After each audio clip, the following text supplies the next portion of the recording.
में क्लास ख़त्म हो जाती है। अब क्रैश कोर्स को भी अगर कोई सुपर फास्ट पे चलाए तो ये तो जुल्म है। वो 7.5 घंटे भी जो है ना, वो अगर नहीं है ज़िंदगी में तो कुछ नहीं है ज़िंदगी में। कितने शॉर्टकट लगाने हैं, कितना अपने आप को बचाना है। पता है ये ऐसे ही है जैसे व्हाट्सएप पे आपने एक वॉइस नोट सुना 2 की रफ्तार पे, टाइम बचा लिया, फिर सोचा बीच में एक चीज़ काम की थी, दोबारा सुनते हैं। अच्छा दोबारा सुन ही रहे हैं तो सोचा 2 पे तो लास्ट टाइम प्रॉब्लम हुई थी, 1.5 पे सुनते हैं। 1.5 पे करके सुना, सारी बात समझ आ गई, लेकिन आपने कहा ज़रा कंफर्म करने के लिए ये वाली बात को ज़रा दोबारा से सुनते हैं। 1.5 पे 2 दफ़ा सुना, 2 पे 1 दफ़ा सुना। उससे ज़्यादा आसान था कि एक दफ़ा ज़िंदगी में 1 पे सुन लेते और मामला ईजी हो जाता। तो ये जो है ना, ये मसलो मसाइल हैं। जब एक बंदा चाहता है ना वो अपना टाइम बचाए, वो अपना टाइम तबाह कर देता है। तो ये सारे लोग जो कि क्रैश कोर्स को 1.5 या 2 पे करके चलाते हैं, इनका ठिकाना जहन्नुम है। ठीक है, इन लोगों को नर्क में जगह मिलेगी। ठीक है, क्रैश कोर्स पहले ही फास्ट है ना, मतलब आप रेगुलर क्लास चला लो 2 पे 1.5 पे, क्रैश कोर्स में पहले ही एक दिन में एक चैप्टर 2 चैप्टर हो रहे हैं, 1.25 घंटे में 1.5 घंटे में। अब उसको मज़ीद फास्ट करेंगे तो इसका मतलब स्टूडेंट सिर्फ मज़े ले रहा है, वो सिर्फ टीचर को तीसरे ऐसे करते हुए बोलते हुए देखना चाह रहा है, उसको अच्छा लगता है। इसके बाद ना आप फिर फिजिकल क्लास ले भी नहीं पाते, आपको लग रहा होता है टीचर तो -0.8 की रफ्तार पे चल रहा है, बार बार दिल कर रहा होता है भाई इसको फास्ट करो, ये क्या है, ये इतना स्लो क्यों चल रहा है, आवाज़ारी होती है। उसके बाद आप फिजिकल क्लास लेने के काबिल ही नहीं रहते। तो ऑनलाइन सुने टीचर को, 1 पे सुने, 1.5 तक भी सुन ले, 2 बदतमीज़ी है। और 1.5 पे रेगुलर क्लास सुने। लेकिन क्रैश कोर्स टाइप ये जो है ही 6 दिन 7 दिन 8 दिन की प्रोडक्ट है, उसमें ये काम नहीं करना चाहिए। नहीं जी, चैप्टर 1 और 2 को हमने एक अलग दिन पे रखा है और चैप्टर 3 को अलग दिन पे रखा है, क्योंकि चैप्टर 3 ऐसा है जिसमें सोशल वेरिएबल्स आते हैं। जब सोशल की बात आती है तो फिर ये एक ऐसी चीज़ है जिसके ऊपर जितनी डिबेट कर लें उतनी कम है। तो देखते हैं आज 3 चैप्टर करने के बाद चैप्टर 5 की कुछ बातों के लिए हमारे पास टाइम बचता है या नहीं बचता। 3 सोशल और लीगल एनवायरनमेंट। किताब ने लीगल वेरिएबल्स पे डिस्कशन की और सोशल वेरिएबल्स पे डिस्कशन की है। इस चैप्टर में से आई के अपने सिर्फ एक इतना सा नन्ना मुन्ना सा पैराग्राफ डिलीट किया है। चैप्टर के सबसे आखिरी पेज पे सबसे आखिरी पैराग्राफ, छोटा सा एक क्यूट सा पैराग्राफ है। ईज़ ऑफ डूइंग बिजनेस के एंड पे पाकिस्तान के अंदर कुछ बातों का जिक्र हो रहा है। तो यूँ समझें कि आखिरी बनती हैं ये 4-5 लाइंस, बस वो डिलीट हुआ है।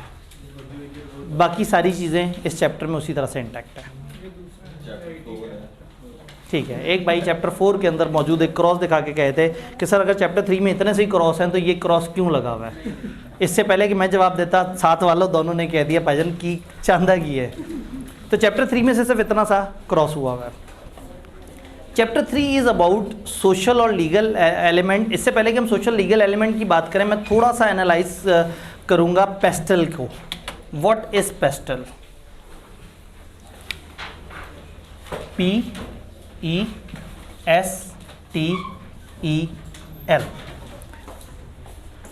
हमने एक्सटर्नल एनवायरनमेंट एनालाइज कर ली, हमने इंटरनल एनवायरनमेंट एनालाइज कर ली, हमने आईटी की क्या डिसरप्शंस हैं थोड़ा सा उनके ऊपर बात कर ली। थोड़ी सी बात चलते फिरते कभी भी हो जाएगी इंशाल्लाह ताला। अब हम देखना चाह रहे हैं कि हमारे इर्द गिर्द की इन्वायरमेंट में कंपेटिटर, मार्केट और कंपटीशन के अलावा क्या चीज़ें हैं। तो इसके लिए एक एनालिसिस होता है जिसको हम कहते हैं पेस्टल। पेस्टल का मतलब होता है political, economic, social, technological, ecological. Ecological को इन्वायरमेंटल भी बोलते हैं, लेकिन चूंकि इस पूरे को इन्वायरमेंटल एनालिसिस कहते हैं तो इकोलॉजिकल ज़रा ज़्यादा स्पेसिफिक वर्ड है इसका। इन्वायरमेंटल ये बेसिकली फिजिकल एनवायरनमेंट का जिक्र हो रहा है। और एल फॉर लीगल। ये 6 चीज़ों का एनालिसिस। पेस्टल एनालिसिस का मतलब है कि आप अपने इर्द गिर्द जितने भी फैक्टर्स हैं उनको 6 कैटेगरीज में डिवाइड कर दो। ये 6 कैटेगरीज, और ये वो 6 कैटेगरीज हैं जिनको देखना समझना बड़ा ज़रूरी है ताकि आप अच्छे तरीके से अपना काम कर सकें। पॉलिटिक्स में क्या चल रहा है, इकोनॉमिक्स में क्या चल रहा है, सोशल इर्द गिर्द एनवायरनमेंट में क्या चल रहा है, टेक्नोलॉजी में क्या चल रहा है, फिज़िकल एनवायरनमेंट में क्या चल रहा है, और लीगल। फिजिकल एनवायरनमेंट से मुराद है आपके इर्द गिर्द धुआं कितना है, आपकी फैक्ट्री कितनी धुआं जनरेट कर रही है, आप पोल्यूशन कितनी फैला रहे हैं, नॉइज़ कितनी फैला रहे हैं, आपने कितने दरख्तों का कत्लेआम किया, आपने कितने कागज़ इस्तेमाल किए, आपके बिजनेस ने कितना एनवायरनमेंट को डैमेज किया, और एनवायरनमेंट की जो एजेंसीज़ हैं वो आपके कितने अगेंस्ट हैं, और एनवायरनमेंट को डैमेज करने से आपको क्या प्लस माइनस होंगे, या आपके इर्द गिर्द की जो फिजिकल एनवायरनमेंट है उसकी प्रोटेक्शन से आपकी क्या जिम्मेदारी है। बट आईकेएप ने पहले सोचा इसके ऊपर 6 चैप्टर्स बनाने का। मुझे लगता है उन्होंने किताब 2-3 अलग अलग लोगों से दी। किसी को कहा चैप्टर 7 पे तुमने काम करना है, किसी को चैप्टर 8 पे तुमने काम करना है, किसी को कहा चैप्टर 1 से लेकर 6 तक पे तुमने काम करना है, पेस्टल बना के देने हैं।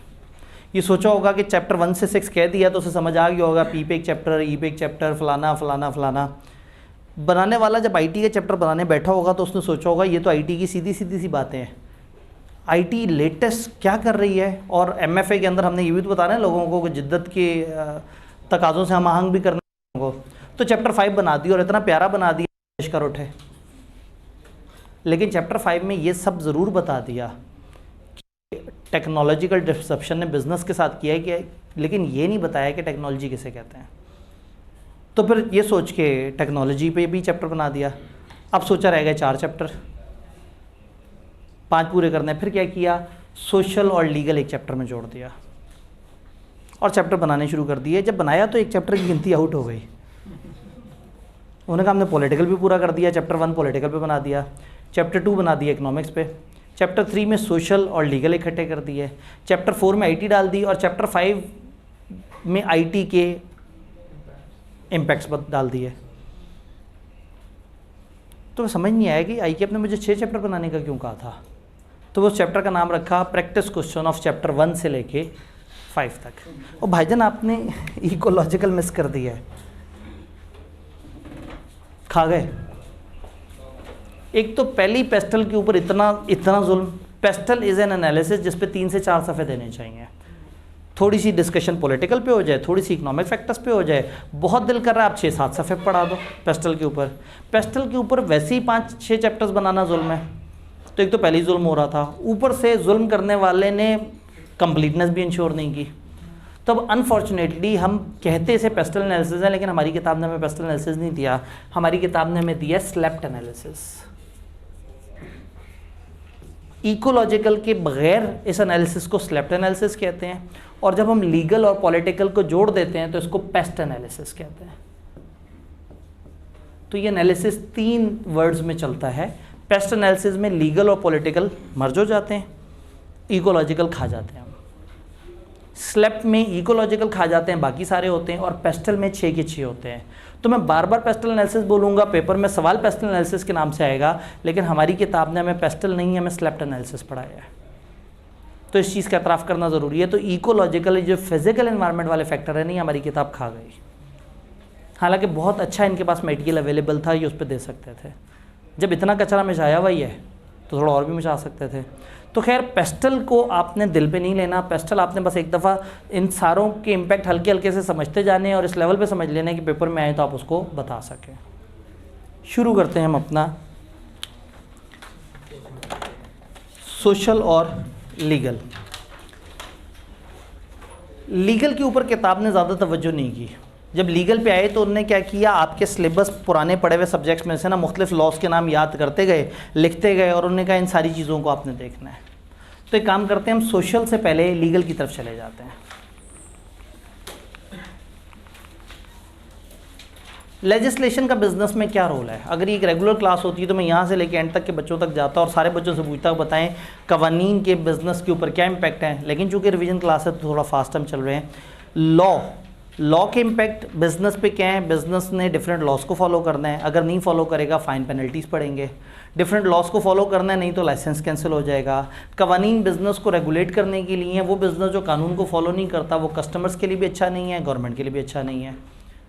जुर्माने भी बहुत पड़ते हैं, नुकसान भी बहुत होता है, और वो अपने फील्ड में कंपेटिटिव भी नहीं रहता। लॉस क्यों बनाए जाते हैं, बिज़नेस को रेगुलेट करने के लिए, समझाने के लिए। कुछ लॉज होते हैं बिज़नेस की बेहतरी के लिए। एक ऐसा लॉ कि कस्टमर ने, कंज्यूमर ने बिज़नेस के साथ नाइंसाफ़ी की तो बिज़नेस अपने आप को प्रोटेक्ट कर सके। लेकिन फिर ऐसे लॉज भी होते हैं कि आपने अगर अपने एम्प्लॉइज़ के साथ जुल्म किया तो आपके खिलाफ आ सके। तो अब बिज़नेस जब आप करने बैठे हैं तो आपने अपने इर्द गिर्द पेस्टल को देखना है। तो आपने देखना है कि what are the laws and regulations जो मुझे फेस करने हैं। हम अगर एजुकेशन सेक्टर में बैठे हैं तो हमें पता होना चाहिए कि एजुकेशन सेक्टर को कौन कौन से लॉज डील कर रहे हैं, हमें किन किन चीज़ों को देखना है। फिर हमने अपने इदारे के अंदर देखना है कि अपने अपने एम्प्लॉयज़ वगैरह से रिलेटेड कौन कौन से लॉज को देखना है। शायद आपने कहीं जुमला पढ़ा हो, ignorance of law is not an excuse. अगर आपको लॉ नहीं पता तो ये एक्सक्यूज़ नहीं है, आपको लॉ पता होना चाहिए।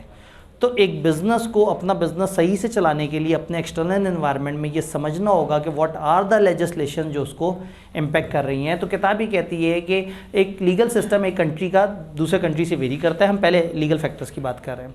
लॉ रेगुलेट करता है बिजनेस प्रैक्टिसेस को, पॉलिसीज़ डिफाइन करता है, राइट्स डिफाइन करता है। बिजनेस लॉज ऐसे हैं जो कि चीज़ों को चेंज कर सकते हैं। फॉर एग्जांपल एक बिज़नेस को या ट्रांजैक्शन को लीगल या इलीगल कह सकते हैं, कोई रिस्ट्रिक्शन इम्पोज कर सकते हैं, कोई ड्यूटीज़ और राइट्स पे रेगुलेशन लगा सकते हैं, लोगों को प्रोटेक्ट कर सकते हैं सर्विसेज वगैरह से, एम्प्लॉयज़ को बचा सकते हैं, इन्वेस्टर्स को बचा सकते हैं, बिजनेस और सप्लायर की डीलिंग को वो कर सकते हैं, और कंपटीशन से रिलेटेड आपको एक हमवार फील्ड दे सकते हैं। तो इसका मतलब ये हुआ कि जो लॉज हैं वो कहीं ना कहीं फ़ायदे या नुकसान आपको इम्पेक्ट ज़रूर कर रहे हैं।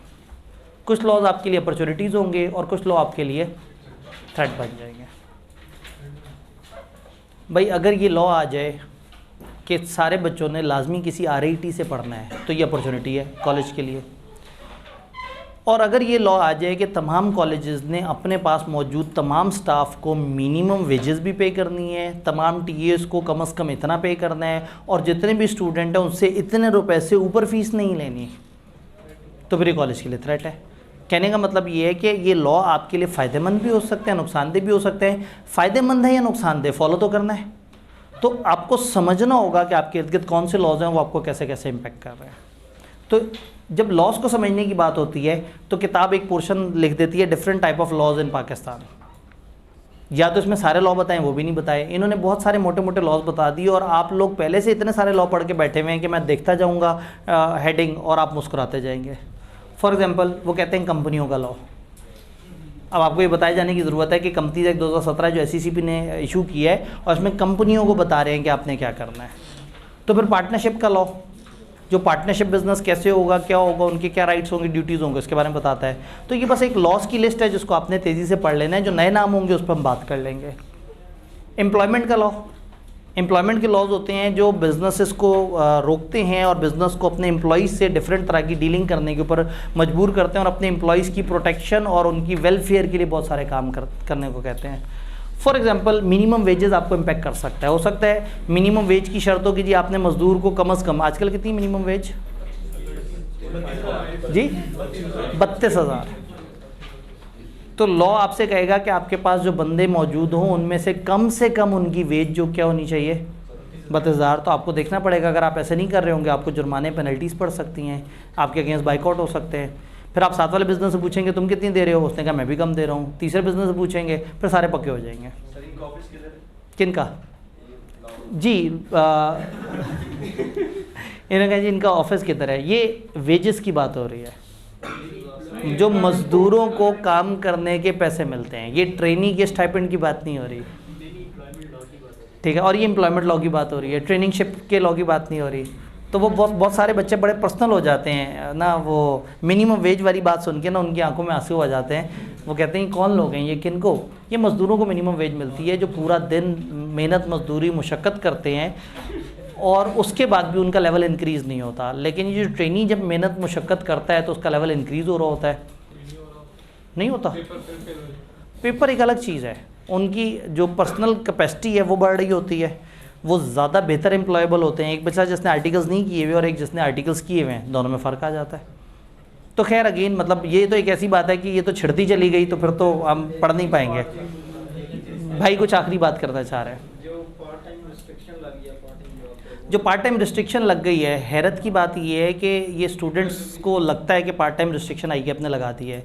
ICAP ने कोई नई पार्ट टाइम रिस्ट्रिक्शन नहीं लगाई, ये तो कब से लगी हुई है। ICAP ने सिर्फ याद कराया है कि ये रिस्ट्रिक्शन है, ज़्यादा ओवर ना हो। चेक एंड बैलेंस कोई नहीं है ना, फर्मों के ऊपर उतना चेक एंड बैलेंस है ना बच्चों के ऊपर उतना चेक एंड बैलेंस है। मैंने कहा कि आप जाके फ्रीलांसिंग की सर्विस प्रोवाइड करना शुरू कर दें कि आपने फ़ौरन से कह दिया सर ये तो अनएथिकल है। खुद ही से कहा कि सर ये देखिए ये गलत बात। मैंने कहा हाँ। आपने कहा सर ये तो गलत है। तो भाई तो गलत बात तो गलत है ना। जब आप आईकेप को फॉलो कर रहे हैं, आईकेप के कागज़ पे लिख रहे हैं कि मैं आपके कवानीन की पासदारी करूँगा और मैं आपकी तमाम रिक्वायरमेंट्स को पूरा करूँगा, तो फिर आईकेप के कवानीन की पासदारी करना हक है। नहीं जी, तो इन्होंने यूटिलिटेरियनिज्म पॉइंट ऑफ व्यू से कहा कि अगर ओवरऑल देखा जाए तो हमारे साथ जितना इस्तेसाल हुआ और हमने मुकाबले भी जितना इस्तेसाल किया उसमें हम अभी भी कम है, तो इसका मतलब है कि हमारे पास ये राइट आ गया, हम इस्तेसाल कर सकते हैं यूटिलिटेरियनिज्म पॉइंट ऑफ व्यू से। लेकिन चूंकि मैं लॉ ज़्यादा पढ़ाता हूँ और बीएम कम पढ़ाता हूँ, एसपीएम वगैरह या जो, तो इसलिए मैं यूटिलिटेरियनिज्म के बजाय मैं रूल एथिक्स की बात करूँगा। तो अगर आईकेप ने मना कर दिया है तो या तो आईकेप को छोड़ दें या फिर उसकी बातों का एहतराम करें। ठीक है, या आप कहते हैं आईकेप बुरा है, या फिर जब वो कहते हैं कि ग्रुप ए के ये पेपर आप कम से कम पास करोगे तो ग्रुप बी में जाओगे, तो फिर इस पर रोना नहीं है।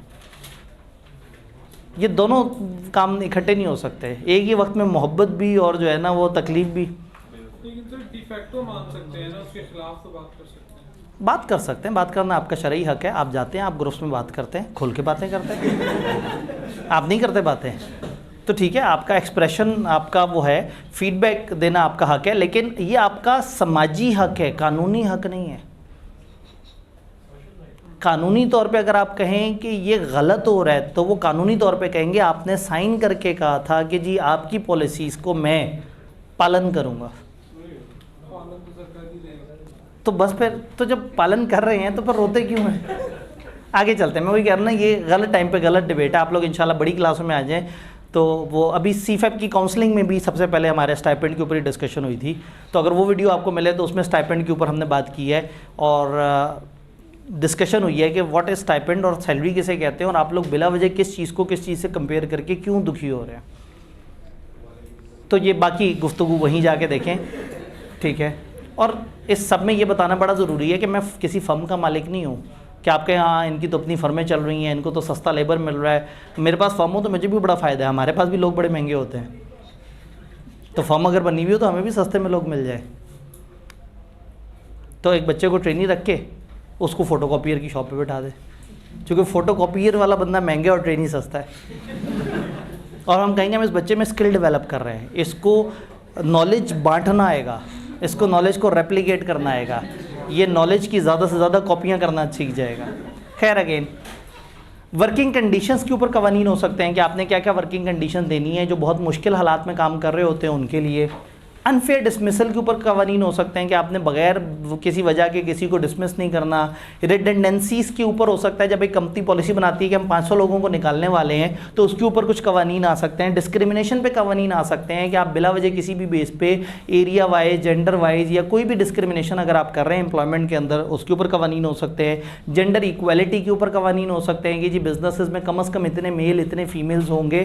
तो मुख्तलिफ तरह के कवानीन ऐसे हो सकते हैं जो आपको देखने पड़ेंगे। अगर आप नहीं देखेंगे तो आपके खिलाफ स्ट्राइक्स हो सकती हैं, आपके खिलाफ लीगल कार्रवाइयाँ हो सकती हैं। और क्या बिजनेसेस हैं? Health and safety law, health और सेफ्टी के लॉ आपको देखने पड़ सकते हैं। अगर आप फूड वगैरह के बिजनेस में हैं तो आपको देखना पड़ेगा कि हेल्थ के कौन कौन से लॉ आपने फॉलो करने हैं। अगर आप एक रेस्टोरेंट चला रहे हैं तो आपके जितने भी शेफ्स हैं उन्होंने सर पे कैप पहनी हुई हो ताकि उनके सर के बाल खाने में ना गिरें, हाथों में ग्लव्स चढ़े हुए हों। जो उनका खाना पकाने वाला एरिया उसके बाहर एक शीशा लगा हुआ हो ताकि बाहर से अगर एक कस्टमर भी देखना चाहे तो वो देख सके कि किस तरह का इक्विपमेंट यूज़ कर रहे हैं और इनके कोई ख़राब चीज़ें तो नहीं। तो आपको हेल्थ के लॉज फॉलो करने पड़ेंगे। घी कम से कम किस स्टैंडर्ड का है, फलाना किस तरह का है, चीज़ों में एक्सपायरी डेट लगी हुई है या नहीं लगी हुई। अब कानून होते हैं, इम्प्लीमेंट उस तरह से नहीं हो रहे होते। तो वही वाली बात है, जैसे बच्चों को अभी पता लगा कि ये पॉलिसी थी आईकेप की तो काफ़ी अर्से से पॉलिसी थी। इसी तरह से फूड अथॉरिटी वाले अचानक से जोश में आए कुछ ईयर्स पहले और एक दफ़ा सबको लग समझ गई कि अगर कानून वाले कानून इम्प्लीमेंट करना चाहें तो तमाम कवानीन ऐसे बने हुए हैं जिसमें कंज्यूमर्स को काफ़ी ज़्यादा बेनिफिट हो रहा होता है। सेफ्टी से रिलेटेड लॉज हो सकते हैं। मैं अक्सर कहता हूँ कि एक बंदा जो कि 15वीं मंजिल के ऊपर 15वीं मंजिल को बाहर से पेंट कर रहा है तो ऑब्वियसली ऐसा नहीं होगा कि एक ऐसी सीढ़ी होगी जो 15वीं मंजिल तक जा रही है जिस पे चढ़ के वो पेंट कर रहा है। उसके इर्द गिर्द सेफ्टी इक्विपमेंट्स होने चाहिए, कुछ वायर्स होनी चाहिए, कुछ चीज़ें हैं वो कनेक्ट हुआ हुआ हो और खुदा ना खास्ता उसके साथ कोई मिसहैप ना हो जाए। इस मिसहैप से बचने के लिए बहुत ज़्यादा सेफ्टी प्रिकॉशंस और मेजर्स लेने चाहिए। देन डाटा प्रोटेक्शन लॉ, ऐसे लॉज हैं जिनको आप, अगर आप एक बिजनेस में और आप लोगों से डाटा कलेक्ट करते हैं तो आपको अवेयर होना चाहिए कि बहुत सारे डाटा प्रोटेक्शन लॉज मौजूद हैं जो बताते हैं कि आपने किस हद तक डाटा लेना है, उस डाटा को कैसे संभाल के रखना है, उस डाटा में से कितना पोर्शन शेयर कर सकते हैं, कस्टमर या कंज्यूमर की कॉन्सेंट के बगैर उसका डाटा आप इस्तेमाल नहीं कर सकते, आपको इसका पता होना चाहिए। साइबर लॉज अगेन इंटरनेट के ऊपर आप मुख्तलिफ तरह की, अगर आप एक बिज़नेस कर रहे हो और आप उसमें इंटरनेट पे भी हैं और आपका कंप्यूटर बेस्ड सिस्टम है तो आपको पता होना चाहिए कि व्हाट आर साइबर लॉज, कौन कौन सी चीज़ को इलेक्ट्रॉनिक क्राइम कहा जाता है और इलेक्ट्रॉनिक क्राइम से कैसे बच सकते हैं, क्या शेयर करना, क्या बात करना, किस तरह की चीज़ करना कानूनन जुर्म है, चाहे आपने वो इंटरनेट के ऊपर ही क्यों ना किया हो। फिर कंपटीशन के लॉज हैं, ये कंपटीशन को प्रमोट करते हैं, मुख्तलिफ इदारे आपस में कंपटीशन करें, कोई फिक्स प्राइस तय ना कर ले, कार्टल्स ना बना ले। बी लॉ के अंदर आपने इस तरह के सारे लॉस पड़े हुए हैं कि कंपटीशन से रिलेटेड कि जी उल्टे सीधे मर्जर्स ना हो जाएं, डिसेप्टिव मार्केटिंग प्रैक्टिस ना हो, एक बंदा अपनी पोजीशन को अब्यूज़ ना करे, तो इसके ऊपर लॉज हो सकते हैं। मोनोपलीज़ के ऊपर लॉ हो सकते हैं, कंपनियों को मोनोपली बनाने से बचा दें। अगर एक कंपनी के पास बहुत ज़्यादा पावर है तो उसको उस पावर को मिसयूज़ करने से बचाएं। मोनोपली में एक बंदे के पास इतना इख्तियार होता है कि उस इख्तियार को यूज़ करके अपनी मनमानी करता है और अपने पसंद से फैसले करता है, तो मोनोपलीज़ को रोकने के लिए डिफरेंट लॉज हो सकते हैं। जी, अब अगेन मोनोपली में एक बिज़नेस है या एक दो तगड़े बिज़नेस हैं जिन्होंने मार्केट होल्ड की हुई है।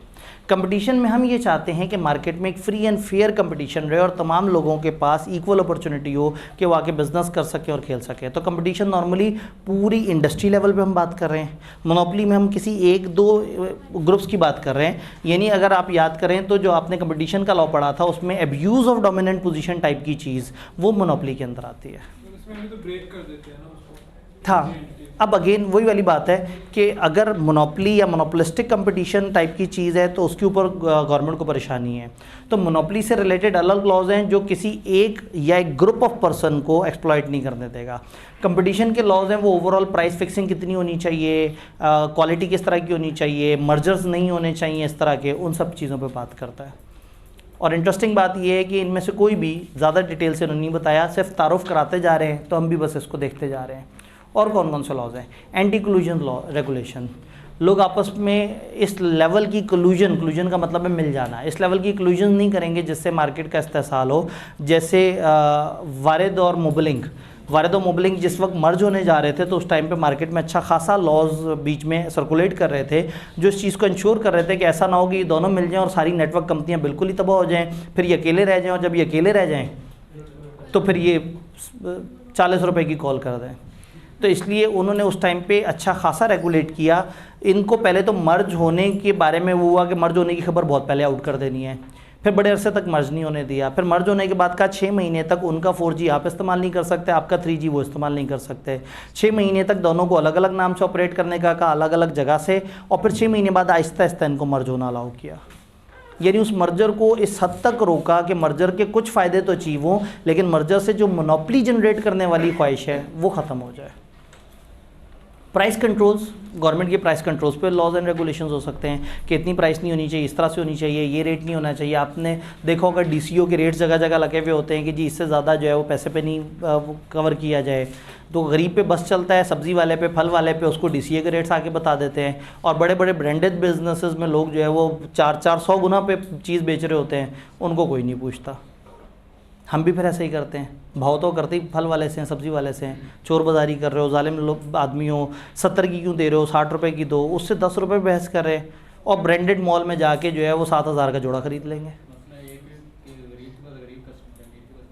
गरीब के पास गरीब कस्टमर नहीं है, गरीब के पास भी अमीर कस्टमर आता है, लेकिन उसकी जहनीत गरीबों वाली हो जाती है फ़ौरन से। वो अपनी प्राडो का शीशा खोलता है, ठंडी भाजन, आपने लगता है सिर्फ प्राडो वाले बहुत ही अमीर लोग देखे हैं। प्राडो वाले लोग भी इंसान हैं, और हो सकता है वो लोग भी रात 2 बजे घर जाते हुए उनको अचानक से जनानी का मैसेज आ जाए कि भाई आज अगर आम ना लाए ना तो फिर बस फिर घर से नहीं बढ़ना, फिर जो है ना मतलब ठीक है। लेकिन मैं प्राडो वाला नहीं हूँ भाई, और ना मैं उतना अमीर आदमी हूँ। तो कहने का मतलब है कि आपकी ऑब्जर्वेशन थोड़ी कम है। आप देखिएगा ये रेडी वाले भी इतने हल्के रेडी वाले नहीं हैं, अब गेम बदल गई है, ठीक है। हाँ, और प्राडो वाले उतने अमीर नहीं रहे और रेडी वाले उतने गरीब नहीं रहे। तो अब अगेन वही वाली बात है कि एक ठंडी गाड़ी जो है उसका शीशा खुलेगा, अंदर से ठंडी हवा का झोंका बाहर आएगा, और बाहर जो बैठा हुआ फल वाला है वो इस बात पे हैरान होकर देख रहा होगा कि ये बंदा 20 रुपये के ऊपर बार्गेनिंग कर रहा है, क्योंकि बस किस पे चल रहा है, उसी गरीब पे। उसी के खिलाफ कंपेन करेंगे। रमज़ान में हमने कह दिया सब ने फ्रूट महंगे कर दिए, कंपेन करो, नहीं लेना फलों को, बहुत अच्छी बात है, लेकिन ऐसी कंपेनें फिर सारे ब्रांड्स के खिलाफ भी करनी चाहिए जी। और वही बात है कि पीछे जो आड़ती होता है वो असल गेम कर रहा होता है, और हमारा गुस्सा निकलता है गरीब आदमी पे। तो ये छोटे मोटे जो बिजनेसेस हैं, अगर आपके पास कैपेसिटी है तो इनसे मत ज़्यादा भाव किया करें, इनको दे दिया करें इनका हक। कल को आपने भी एक गरीब बिजनेसमैन बनना है, ठीक है, आहिस्ता आहिस्ता आपने भी ऊपर जाना है ना। तो मतलब अपने भाई बंद का तो एहतराम करें, वो फिर आपसे बेहतर है वो बिजनेस कर रहा है। खैर, sale of goods legislation, sale of goods से रिलेटेड कवानीन हो सकते हैं जो डिफाइन कर सकते हैं कि ओनरशिप के क्या रूल हैं, गुड्स की डिस्क्रिप्शन के क्या रूल्स हो सकते हैं, क्वालिटी से रिलेटेड क्या रूल्स हो सकते हैं, फिर कॉपीराइट्स, पेटेंट, लाइसेंसेस से रिलेटेड रूल्स हो सकते हैं। कॉपीराइट्स नॉर्मली किताबों के अंदर वर्ड इस्तेमाल होता है, पेटेंट्स नॉर्मली दवाइयों के अंदर या ऐसी चीज़ें जिनका कोई फार्मूला होता है वहाँ इस्तेमाल होता है। लाइसेंस नॉर्मली कोई राइट होता है कि किसी चीज़ को आप यूज़ करने का राइट रखते हैं, या किसी एक खास इलाके में बिजनेस करने का आपके पास इख्तियार है या नहीं। तो ऐसे लॉज हो सकते हैं जो एक बंदे का अगर कॉपीराइट है किसी चीज़ के ऊपर तो उसका कॉपीराइट किसी और को इस्तेमाल ना करने दे। एक बंदे ने एक अच्छा वीडियो कंटेंट बनाया है, अपनी एक वीलॉग बनाया है, तो उसका वही वाला वीडियो कंटेंट कोई दूसरा अपने चैनल पे अपलोड कर दे तो उसके खिलाफ कार्रवाइयाँ हो सकती हैं, इस पर कानून साजी होती है। आपके ज़माने की आपको एग्जांपल अगर मैं कहूँ ना, एक बंदे की किताब चोरी हो जाए आपको दुखी नहीं होगा, आपको क्या पता किताब पे कितनी तकलीफ लगती है। लेकिन आपको मैं कहूँगा किसी का वीलॉग चोरी हो जाए तो आप कहेंगे हाँ वीलॉग तो बड़ी मेहनत से बनता है। तो वीलॉग या इस तरह की चीज़ें, उस पर कॉपीराइट्स वगैरह। पेटेंट्स नॉर्मली दवाइयों वगैरह पे होते हैं कि आप एक चीज़ बनाइए, आप उसका फार्मूला रजिस्टर करा लेते हैं, उस फार्मूले को सिर्फ आप यूज़ कर सकते हैं, कोई और यूज़ नहीं कर सकता। लाइसेंस किसी चीज़ जगह को इस्तेमाल करने का या किसी चीज़ को इस्तेमाल करने का। तो डिफरेंट तरह की ये लीगल चीज़ें हैं जो आपने देखनी होती हैं। अब ऐसे में बिज़नेस ने जब ये डिसाइड करना होता है कि मैं बिज़नेस करूं या ना करूं या कहाँ करूं, तो वो ये देखते हैं कि मेरी गवर्नमेंट मुझे ईज़ ऑफ डूइंग बिज़नेस कितना दे रही है। अगर पाकिस्तान में मौजूद एक बंदा सोच रहा है कि वो दुबई में इन्वेस्ट करे या ना करे, वो सऊदी में इन्वेस्ट करे या ना करे, वो यूके में इन्वेस्ट करे या ना करे, वो वहाँ बिज़नेस शुरू करे या ना करे, तो वो देखेगा कि वहाँ ईज़ ऑफ डूइंग बिज़नेस कितना है। ईज़ ऑफ डूइंग बिज़नेस का मतलब है कि एक मुल्क की गवर्नमेंट आने वाले लोगों को कितना फैसिलिटेट करती है। अगर उनके लिए लाइसेंस लेना आसान हो, अगर उनके लिए एक ख़ास तरीके से काम करना आसान हो, अगर उनके लिए पैसा निकालना आसान हो, पैसे को ट्रांसफ़र करना आसान हो, तो हम कहेंगे कि ईज़ ऑफ डूइंग बिज़नेस बेहतर है। और अगर उनको तकलीफ़ दी जा रही हो, उनको बहुत ज़्यादा रुकावटें हों, जैसे पाकिस्तान के अंदर फॉरेक्स की इतनी मुश्किल रेगुलेशंस हैं कि बाहर वाले यहाँ बिज़नेस करते हुए आवाज़ार हो जाते हैं, क्योंकि यहाँ से डॉलर बाहर निकालना तकरीबन नामुमकिन है अगर वो कवानीन को फॉलो करें, जिसकी वजह से फिर वो गलत तरीके की तरफ जाते हैं। तो ईज़ ऑफ डूइंग बिज़नेस, तो इकोनॉमिक एक्टिविटी रिक्वायर करते हैं एक ऐसा सेंसिबल लीगल सिस्टम जो लोगों को आज़ादी दे, लोगों को एक ऐसा मौका दे जहां वो अपना बिज़नेस सही तरीके से कर सकें, डेवलप कर सकें। एक बिज़नेस मैनेजर एग्जामिन करेगा इन फैक्टर्स को कि ओवरऑल इकॉनमी क्या है, इन्वायरमेंट क्या है, फाइनेंशियल सिस्टम क्या है, मार्केट साइज़ क्या है, कानून क्या है, और जो लॉ फोर्स है, जो कानून से रिलेटेड जो अमल दरामद कराने वाले इदारे हैं वो कितने मजबूत हैं। भाई कानून है आपने 10 लाइसेंस लेने हैं और असल में पता लगा आपने कोई लाइसेंस नहीं लेना। क्यों? क्योंकि लाइसेंस लेने पे ख्वारी थी 1-1.5 महीने की और उसमें आपका लाख रुपया लग जाता। आप बगैर लाइसेंस लिए अपना दुकान डाल के बैठ गए, आपके पास महीने 2 महीने बाद एक बंदा आएगा, आपने गैर कानूनी हरकत की है, आप कहेंगे और बैठ के चाय पीते हैं, तो चाय पीते हुए कहेंगे हाँ जी हमें पता हमने गलत हरकत की है, बताएं क्या हो सकता है, क्या खिदमत की जा सकती है। वो कहेगा जी मुझे 10,000 देते हैं, मसला ख़त्म। आप कहेंगे देखो 10,000 बहुत ज़्यादा है, पीछे जो बंदा था वो 2,000 रुपये लेता था, कोई मुनासिब बात करो। उसने कहा 5,000, आपने कहा नहीं 5 ज़्यादा है, 2,500 और हफ्ते में 2 चाय। उसने कहा नहीं हफ्ते में 5 चाय और 3,000। तो फिर गल मुक जाएगी कि 2,700 रुपये आपने उसको महीने देना है और उसको हर चौथे दिन एक चाय का कप देना है। ख़त्म हो गया। कौन से लॉस, कौन से रेगुलेशंस, क्योंकि लॉ रेगुलेशन मुल्क के थे, मुल्क की कानून साज इदारों ने बनाए थे, बट उन इदारों ने जिस बंदे को भेजना है चेक करने के लिए कि कानून फॉलो हो रहा है नहीं हो रहा, वो तो आगे चाय पी के जा रहा है। तो यहाँ पे काम ख़राब होता है। यहाँ पे फिर लॉ अपना असर खो देता है जब उसकी इम्प्लीमेंटेशन सही नहीं होती। तो इसलिए ये चीज़ ज़रूरी है कि लॉ क्या है, लॉ किस तरह से काम करता है, आपकी लेबर फोर्स किस तरह की है, और लॉ बनाने वाले कितने मजबूत हैं और लॉ इम्प्लीमेंट करने वाले कितने मजबूत हैं। Then again ease of doing index होता है, हर मुल्क का अपना एक इंडेक्स होता है जिसमें वो देखते हैं कि हमारे यहाँ हम लोगों को किस हद तक फैसिलिटेट करते हैं। फॉर एग्जांपल पाकिस्तान में अगर कोई भी बाहर से आएगा और वो बिज़नेस करेगा तो वो जितना भी पैसा है वो पाकिस्तान में कमाए, उसने पाकिस्तान में किसी को शेयर नहीं करना। लेकिन आप सऊदीया में जाके बिज़नेस करें, आप सऊदीया के रेजिडेंट किसी बंदे के साथ पार्टनरशिप कर सकते हैं और उसी के नाम पे बिज़नेस रजिस्टर होगा, उसी के नाम पे एसेट्स लिए जाएंगे, उसी के नाम पे बैंक अकाउंट होगा, बैंक अकाउंट का सिग्नेटरी भी वही होगा, और वो आपसे फिर कहेगा कि बिज़नेस में 50% का शराकतदार। आप कहेंगे तुम्हारी तरफ से मुझे क्या सर्विस मिलेगी, कहेगा नाम। सारा काम आप करेंगे और अपने काम में मेहनत करते करते उस सऊदी को आप पैसे देते रहेंगे, क्योंकि कानून ऐसा है कि वो अपने मुल्क के लोगों को इतना प्रमोट कर रहे हैं कि बाहर वाला बंदा उनके मुल्क के बंदे के बगैर काम ही नहीं कर सकता। एंड पे वो एक टाइम पे आपको लूट लाट के खा जाएगा और आप जो है वो रोते रोते अपने मुल्क वापस आएंगे और कहेंगे अच्छा वाला पाकिस्तान अच्छा था, मैं पता नहीं किसके कहने पे दूसरे मुल्क चला गया। लेकिन अगर कोई मुल्क में इस तरह की तकलीफ़ ना हो, जैसे दुबई ने अब काफ़ी हद तक इस चीज़ को ख़त्म कर दी है, अब वहाँ पर लोग बड़ा कम्फर्टेबली जाके डेवलप हो रहे हैं। अब आप ये देखें कि दुबई, कतर, इन लोगों ने जैसे ही ये रिस्ट्रिक्शन ख़त्म की हैं, ये दुनिया के हब बन गए हैं। अब दुनिया की एक से एक बड़ी कंपनी का दुबई में ऑफिस है, क्योंकि दुबई में उन्होंने कहा आओ करो बिज़नेस। वो ये कहते हैं कि आप दुबई में अगर एक प्रॉपर्टी ले लेते हैं तो 10 साल का हम आपको गोल्ड वीज़ा देंगे, 10 साल तक का आपको वहाँ का रिहाइश का वीज़ा मिल जाएगा, आप जितने मर्जी चक्कर लगाएं वहाँ पे, आप वहाँ पे रहें, जस्ट अगर आप वहाँ पे प्रॉपर्टी में इन्वेस्ट करें। यानी कि वो फॉरेक्स को अट्रैक्ट करने के लिए इस तरह की रेगुलेशन दे रहे हैं। और हम ये कह रहे हैं कि जो पाकिस्तान में आके इन्वेस्ट करेगा, जो पाकिस्तान में काम करेगा, उसकी पूरी पार्टी तबाह कर देंगे। उसके लोग बेचारे जो है वो प्रेस कॉन्फ्रेंसें कर करके जो है तंग आके कानों को हाथ लगा लगा के छोड़ छोड़ के भागेंगे। 5% और जो पाकिस्तान से बाहर जाके रहना शुरू हो जाए वो हमारे लिए मोहतरम। क्या करते हैं आप? एक अच्छा खान मिला था आपको, आपने क्या किया उसके साथ? बेचारा खान। चलें जी, हो गया ना, लेवल हो गया। मैंने 1-2 दिन पहले कोई बुरी बात भी कर दी थी। अभी बहुत रहता है, असल में बुराइयाँ इतनी है ना, मैं किस हद तक नॉक ऑफ करूँ। वो एक दफ़ा एक टॉक शो में ना वो नून लीग वाला एक बंदा बैठा हुआ, उसने कहा कि जी, वो नून लीग और पीटीआई बैठे, उसने कहा जी मैं एक चीज़ तो मैं मानता हूँ, हम सारी नून लीग भी चाहे ना तो पीटीआई के काम में गलती निकाल ही नहीं सकते। सारे बड़े हैरान हो गए। उन्होंने कहा 1 मिनट, आपने पीटीआई बोला नून लीग? उसने कहा हाँ, हम सारे नून लीग वाले जितनी मर्जी कोशिश कर लें, हम पीटीआई के काम में तनकीद कर ही नहीं सकते, कोई खामी ही नहीं निकाल सकते, क्योंकि जिस दिन ये काम करना शुरू करेंगे उस दिन के बाद से हम इनके काम को देखेंगे ना। अभी जब इन्होंने काम ही नहीं किया तो हमारी काम में खामी निकलेगी ना। ये कहेंगे इस प्रोजेक्ट में मसला है, उस प्रोजेक्ट में मसला है, तो जब ये काम करेंगे तो उसके बाद हमें खामियां मिलेंगी।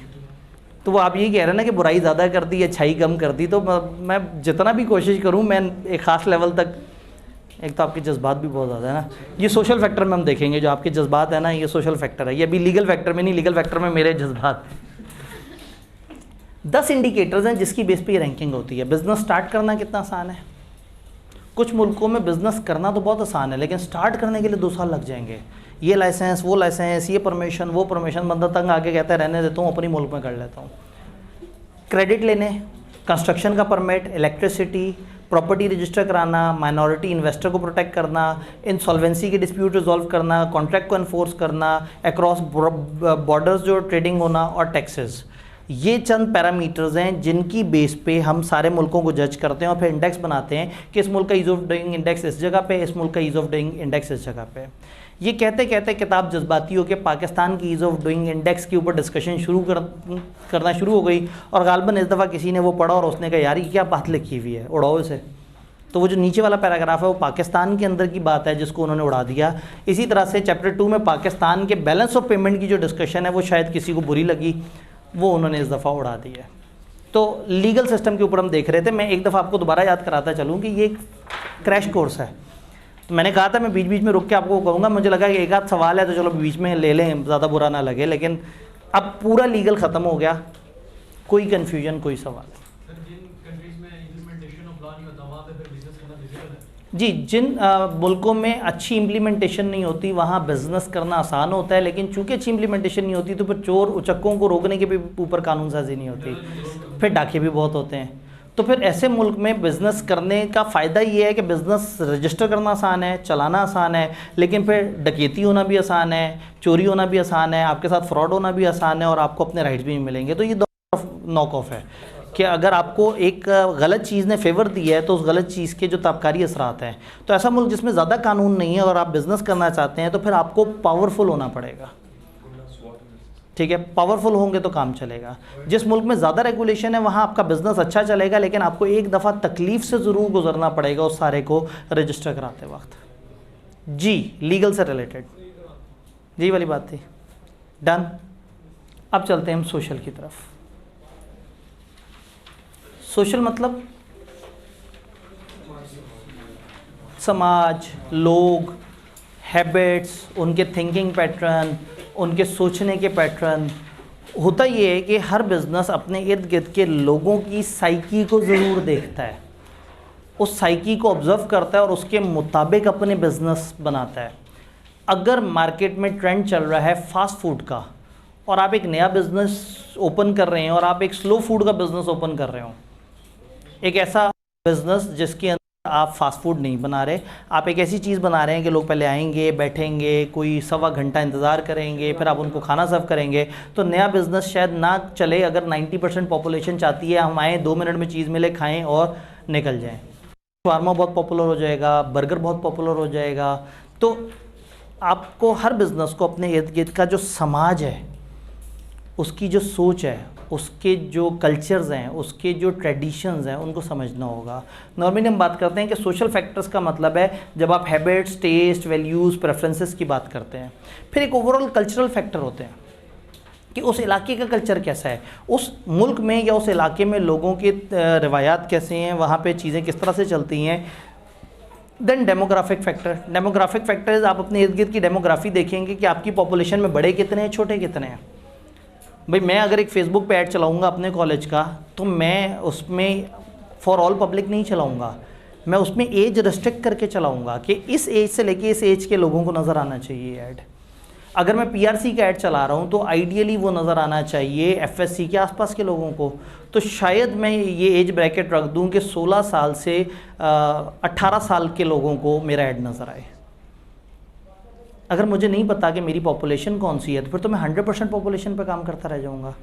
तो आपको अपनी पॉपुलेशन की डेमोग्राफी समझनी होगी। पॉपुलेशन कितनी है, कितने टुकड़ों में डिवाइड हुई है, उसके क्या जज्बात हैं, उनके क्या एहसास हैं। अगर आप अपनी पॉपुलेशन को समझेंगे तो आप अच्छा काम कर सकेंगे। आप गौर से देखें तो खान साहब ने भी ऐसे ही किया था, पॉपुलेशन को समझा और समझा ये कि जो पुराने हैं वो काफ़ी पुराने होते जा रहे हैं, दरमियान में एक बहुत बड़ी जनरेशन है जो कि यंग लोग हैं और एनर्जेटिक हैं, जज्बाती हैं और सोशल मीडिया इस्तेमाल करते हैं, और फिर कुछ बिगनर्स हैं, नीचे छोटे बच्चे हैं। तो उसने कहा ठीक है, ये दरमियान वाली नस्ल को मैं ट्रेन कर दूँ, ये नस्ल नीचे वाली नस्ल को खुद ही ट्रेन कर देगी। और चूंकि सोशल मीडिया इस्तेमाल करते हैं और जो बड़े हैं, मैच्योर लोग हैं, वो सोशल मीडिया को इतना इस्तेमाल नहीं करते, तो उसने सारी कंपेन सोशल मीडिया पे की और इतनी अच्छी कंपेन की कि आज नून लीग, पीपल्स पार्टी, ये लोग जितनी मर्जी भी कोशिश कर लें, जो मर्जी अपने प्रोजेक्ट्स दिखा दें, समहाउ अवाम के दिल में उनके लिए नफ़रत और इमरान खान के लिए मोहब्बत आ चुकी है।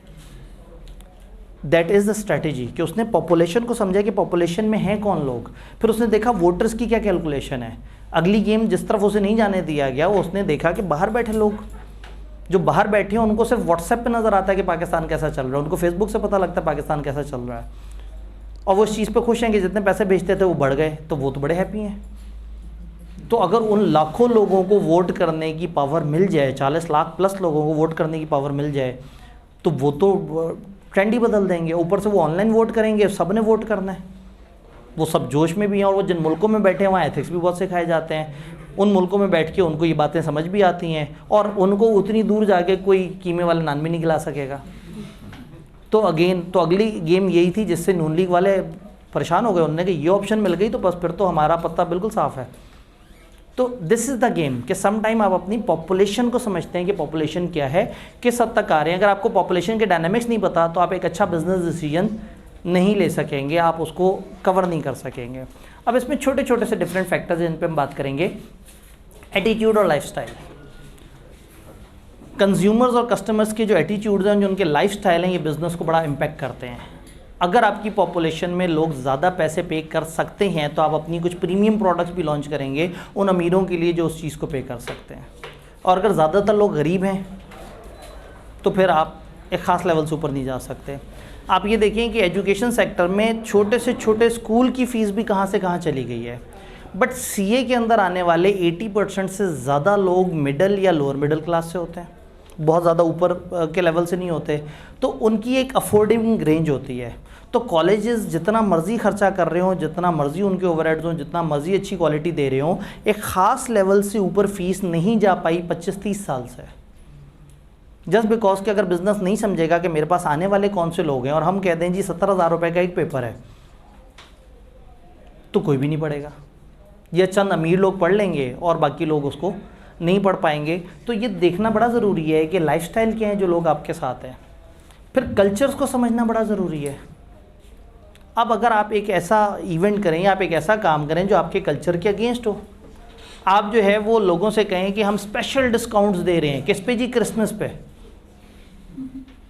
और ईद पे आप खामोशी से गुजर गए हो, तो लोग ऑफेंड होंगे। मेजॉरिटी ऑफ द केस में वो लोग जो कि मेजॉरिटी में हैं वो कहेंगे यार ये कैसा बिजनेस है, ये क्रिसमस पे डिस्काउंट देता है, ईद पे डिस्काउंट नहीं देता। तो लोग ऑफेंड होंगे, लोगों को तकलीफ़ पहुंचेगी जब आपने उनके मज़हबी अफकार की परवाह नहीं की, जब आपने उनके सेंटिमेंट्स की परवाह नहीं की। तो आपको अपने कल्चर को समझना होगा कि आपके कल्चर में किस किस्म का ऐड दिया जा सकता है, किस किस्म का ऐड नहीं दिया जा सकता। आपके कल्चर में जो फैमिली की एफिलिएशन है वो बहुत ज़्यादा है, तो आधे से ज़्यादा ऐड जो है वो फैमिली बैठी हुई आपस में बातें कर रही है और उसके ऊपर बने हुए होता है। तो आपको ये समझना होगा कि क्या है, जिस तरह से हम कहते हैं कि जी यूरोप में जॉइंट फैमिलीज़ नहीं है जितना पाकिस्तान में है। टी मैन्युफैक्चरर पाकिस्तान में बेहतर बिजनेस करेगा, यूएस में नहीं करेगा, वो कॉफ़ी लवर हैं। पाकिस्तान के कल्चर में चाय बहुत ज़्यादा है, हम जिन अंग्रेज़ों के ग़ुलाम हैं वो हमें चाय से खा गए, वो जो दूसरे वाले अंग्रेज़ हैं वो कॉफ़ी पीते हैं, अभी हम उनके ग़ुलाम बनेंगे। वो तो खान साहब ने बचा लिया, नहीं तो हम तो उनके ग़ुलाम बनने वाले थे। पाकिस्तान में आप टिक्का पिज़्ज़ा, बलोची पिज़्ज़ा, सीख कबाब पिज़्ज़ा, ये सारे फ्लेवर आप देखेंगे जो आपको कहीं दुनिया के किसी कोने में इस तरह की वेरिएशन नज़र नहीं आएगी। तो कल्चर को समझना और उसके मुताबिक अडॉप्ट करना बड़ा ज़रूरी है। रिलीजन को समझना बड़ा ज़रूरी है। मैकडोनल्ड अगर पाकिस्तान में छुपकली बर्गर बेचे जो वो चाइना में बेचता है, या इंडिया में बीफ बर्गर बेचे, प्योर इंडियन सेंटर्स में जाके जहाँ पे बहुत ज़्यादा हिंदू हैं वहाँ पे अगर आप गाय का गोश्त उन्हें खिलाने की कोशिश करें, ऑफेंड होंगे, वो आपकी बिज़नेस जला देंगे। सेम गोज़ विद पाकिस्तान में, वही बात है कि पाकिस्तान में जो है वो अगर पिग फैट खिला दिया जाए तो लोग उसी तरह से जला देंगे उसको। तो ये समझना ज़रूरी है कि भाई आपके इर्द गिर्द कल्चर क्या है, आपके इर्द गिर्द सोसाइटी क्या है, आपके इर्द गिर्द लोग जो हैं उनका रहन सहन सोच क्या चीज़ें हैं। बिज़नेस को ये समझना है। वैल्यूज़ और एथिक्स, वैल्यूज़ और एथिक्स बिज़नेस को ये समझना है कि हमारे इर्द गिर्द क्या चीज़ें चल रही हैं, क्या सोच है, लोगों के क्या अक़दार हैं, लोग किस तरह की बातें करते हैं। अगर एक बिज़नेस को ये पता है कि उसके इर्द गिर्द का माशरा बहुत तहज़ीब वाला है, इर्द गिर्द का माशरा बहुत अच्छा है और नेक लोग उसमें बहुत ज़्यादा हैं, तो आपने ऐसी एडवर्टाइजमेंट नहीं करनी जिससे उनको तकलीफ़ पहुँचे। आपने उनके एथिकल स्टांस की हिफाजत करनी है। फिर आपको ये समझना होगा, अगर आप एक मुल्क में डील कर रहे हैं तो समझना होगा यहाँ के लोग कितने एथिकल हैं। अगर बहुत एथिकल हैं तो आप बिज़नेस डील और तरह से करेंगे, और अगर बहुत ज़्यादा चोर हो चुके हैं तो आप डील करते हुए 4 चीज़ें लिख के करेंगे, 5 जगह गारंटियाँ लेंगे, 6 तरह की सिक्योरिटियाँ ले लेंगे। तो आपको ये समझना ज़रूरी है कि ओवरऑल आपके इर्द गिर्द जो है वो वैल्यूज़ और एथिक्स किस तरह की हैं, लोगों में ऑनेस्टी, इंटेग्रिटी, ट्रस्टवर्दीनेस, लॉयल्टी, ये सारी चीज़ें कितनी हैं। अगर मैं एम्प्लॉइज़ को हायर कर रहा हूँ और मुझे पता ही नहीं है कि ये बहुत ज़्यादा लॉयल हैं या ये तो डिसऑनेस्ट हैं, तो फिर तो मेरा बिज़नेस तबाह हो जाएगा। तो आपको अपने बिज़नेस के अंदर और बिज़नेस के बाहर लोगों का पता होना चाहिए। जितना अच्छा आपको पता होगा अपनी सोसाइटी का, आप उतने अच्छे बिज़नेस कर सकेंगे। देन डेमोग्राफी और एज ग्रुप्स का आपको पता होना चाहिए। डेमोग्राफी के अंदर काफ़ी चीज़ें आती हैं जिसमें एज ग्रुप, डेमोग्राफी किसे कहते हैं? डेमोग्राफी कहते हैं पॉपुलेशन के डिफरेंट फीचर्स को। आपकी पॉपुलेशन में बड़े कितने हैं, दरमियाने कितने हैं, छोटे कितने हैं। आपकी पॉपुलेशन में मेल कितने हैं, फीमेल कितने हैं। आपकी पॉपुलेशन में पढ़ने वाले कितने हैं, कम पढ़ने वाले कितने हैं। आपकी पॉपुलेशन में गांव में रहने वाले कितने हैं, शहरों में रहने वाले कितने हैं। आपकी पॉपुलेशन में सैलरीड कितने हैं, नॉन सैलरीड कितने हैं। अपना बिजनेस करने वाले कितने हैं, घर बैठने वाले कितने हैं। पॉपुलेशन के डेमोग्राफी पता होनी चाहिए। डेमोग्राफी समझ आई? पॉपुलेशन के छोटे छोटे से फैक्टर्स जिसमें को तोड़ देते हैं। जैसे मैंने कहा ना कि खान साहब ने वोटर्स को समझा, वोटर की डेमोग्राफिक एनालिसिस किया कि वोटर किस किस एज के हैं, किस किस ख्वाहिश के हैं। तो जिस एज के वोटर उन्हें ज़्यादा नज़र आए और उस एज के वोटर की वो ख्वाहिश उन्हें नज़र आएगी, जो सोशल मीडिया वाले हैं उन्होंने फिर बड़ों पे काम ही नहीं किया। उन्होंने कहा ये बड़ों ने तो मरमरा जाना है, ये बच्चे हैं इन पे काम करेंगे, ठीक है। तो दरमियानी एज के लोगों पे काम किया। और अब वही बात है कि अगर खान साहब सर्वाइव करते रहते हैं तो अगले 20-25 साल तक उन्होंने चलते रहना है, अगर सर्वाइव करते रहते हैं हर तरह से। क्योंकि दरमियान वाली एज के लोग मोहब्बत करते हैं और नए बच्चे, उनको तो जो कंटेंट मिलता है, उनको कौन अच्छा है कौन बुरा है वो कौन बताता है? Social media. उनको व्हाट्सएप की वीडियो से पता लगता है, उनको फेसबुक की वीडियो से पता लगता है, उनको रील देख के, इंस्टाग्राम देख के पता लगता है कि कौन अच्छा और कौन बुरा। ये कंटेंट क्रिएट करना पीटीआई की टीम बहुत अच्छे तरीके से जानती है। अब नून लीग वालों ने कोशिश की है लेकिन वो उसके पास भी नहीं पहुँचे। कितनी अजीब सी बात है कि बना बनाया ग्राफिक आ जाता है सामने जिसमें ऐसा खूबसूरत उर्दू में लिखा होता है, एक बड़ी प्यारा सा कंटेंट बना हुआ होता है। इधर हम पोस्ट करें ऐसी फीकी सी पोस्ट होती है, crash course starting from this date और वो फलाना सा करके ना, वो काले से रंग में 4-5 चीज़ें भर के हम कहेंगे अच्छा भाई सर से उतारो, इन्फॉर्मेशन देनी है। तो मतलब एकदम से इतनी खूबसूरत बनी बनाई तस्वीर, मतलब कोई एक बंदा, मतलब आप में से कोई बंदा बैठ के बनाता होगा कोई इतनी प्यारी तस्वीर कि मैं इसको सोशल मीडिया पे डालूं। तो कुछ लोग हैं जो तस्वीरें बना बना के आपको फेंकी जा रहे हैं और आप सवाब समझ समझ के आगे फॉरवर्ड कर रहे हैं। तो इतनी बनी बनाई प्यारी तस्वीर आपको पूरे कैप्शन के साथ, पूरे डिज़ाइन के साथ कि देखा मैं ना कहता था कि ये ऐसे होगा, और जनाब वो पुराना इवेंट नया इवेंट, वीडियो की कटिंग्स, आपको पूरा डाटा ऑर्गेनाइज होके मिलता है और आप उसको बड़े आराम से फॉरवर्ड कर देते हैं। कोई खूबसूरत तरीके से आपको इस्तेमाल करते और आप इस्तेमाल हो जाते हैं। आप नहीं मानते थे, फिर 9 मई पे आके आपको एहसास हुआ कि आप बहुत खूबसूरत तरीके से इस्तेमाल हो जाते हैं और बाद में वो मानते भी नहीं और आप भी कहते हैं हाँ ठीक है लीडर ने कहा है तो सही है, उसका कसूर नहीं होगा, मैंने ही गलत समझा होगा वीडियो देख के कि मुझे जंग के लिए निकलना है। वो जंग तो बाद में होनी थी, जब इंडिया के खिलाफ जंग होनी थी तब निकलना था। लीडर ने वो कहा था, मैं पाकिस्तान के खिलाफ जंग में निकल पड़ा। तो डेमोग्राफी को समझना बड़ा ज़रूरी है आज के बिज़नेस को। इसमें एज ग्रुप बड़ी इंपॉर्टेंट बात है क्योंकि आपकी पॉपुलेशन की जो सबसे बड़ी डेमोग्राफी है वो कौन सी एज से ताल्लुक़ रखते हैं। किताब ने कुछ एजेस का जिक्र किया कि 2000 के बाद जो लोग पैदा हुए हैं वो मिलीनियल्स कहलाते हैं। ये टेक्नोलॉजी से काफ़ी ज़्यादा दोस्त हैं, इन्होंने जो है वो ज़्यादातर यूज़ ही स्मार्टफोन्स किए हैं, इन्होंने हर वक्त इंटरनेट यूज़ किया है। जो 1965 से 1980 के दरमियान है वो किस तरह के लोग हैं, जो उससे पुराने लोग हैं वो किस तरह के हैं। पुराने लोग मेहनती होते थे और बहुत ज़्यादा टेक्नोलॉजी यूज़ नहीं करते थे। नए लोग टेक्नोलॉजी यूज़ करते हैं और मेहनती बिल्कुल भी नहीं है। पुराने लोगों के पास कम ऑप्शंस होती थी, नए लोगों के पास ज़्यादा ऑप्शंस हैं। तो पुराने लोग कम ऑप्शंस की वजह से ज़्यादा अच्छी ज़िंदगी गुजार रहे थे, नए लोग बुरी ज़िंदगी गुजार रहे हैं। पुराने लोग मुतमईन थे, नए लोग मुतमईन नहीं हैं। तो अच्छी बात है, बिज़नेस एक्साइटेड होगा, कहेगा नए लोग मुतमईन नहीं है एसी ख़रीदेंगे।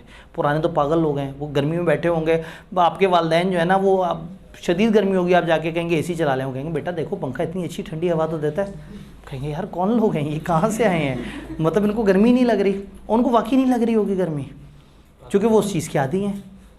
और जो नई जनरेशन है उसको एसी चाहिए, ठंडक चाहिए, उसको मोटरसाइकिल चाहिए। मुझे याद है सी इंटर में हमारी क्लास ख़त्म होती थी जब मैं कैफ़ कर रहा था, तो उसके बाद एक गौल सा कॉलेज से बाहर निकलता था और बस स्टॉप के पास रश होता था, सारे खड़े हुए होते थे क्योंकि बस ने आना होता था और पर टिकट बेसिस पे सब लोगों ने अपने अपने इलाके या अपने अपने स्टॉप की तरफ जाना होता था। वहाँ से एक दूसरी और उसके बाद आगे तीसरी बस भी पकड़ते थे। और अब मुझे वो लोग नज़र ही नहीं आते, अब मुझे उतनी बसें ही नज़र नहीं आती। अब कॉलेजेस के आगे मोटरसाइकिलों के रश नज़र आते हैं।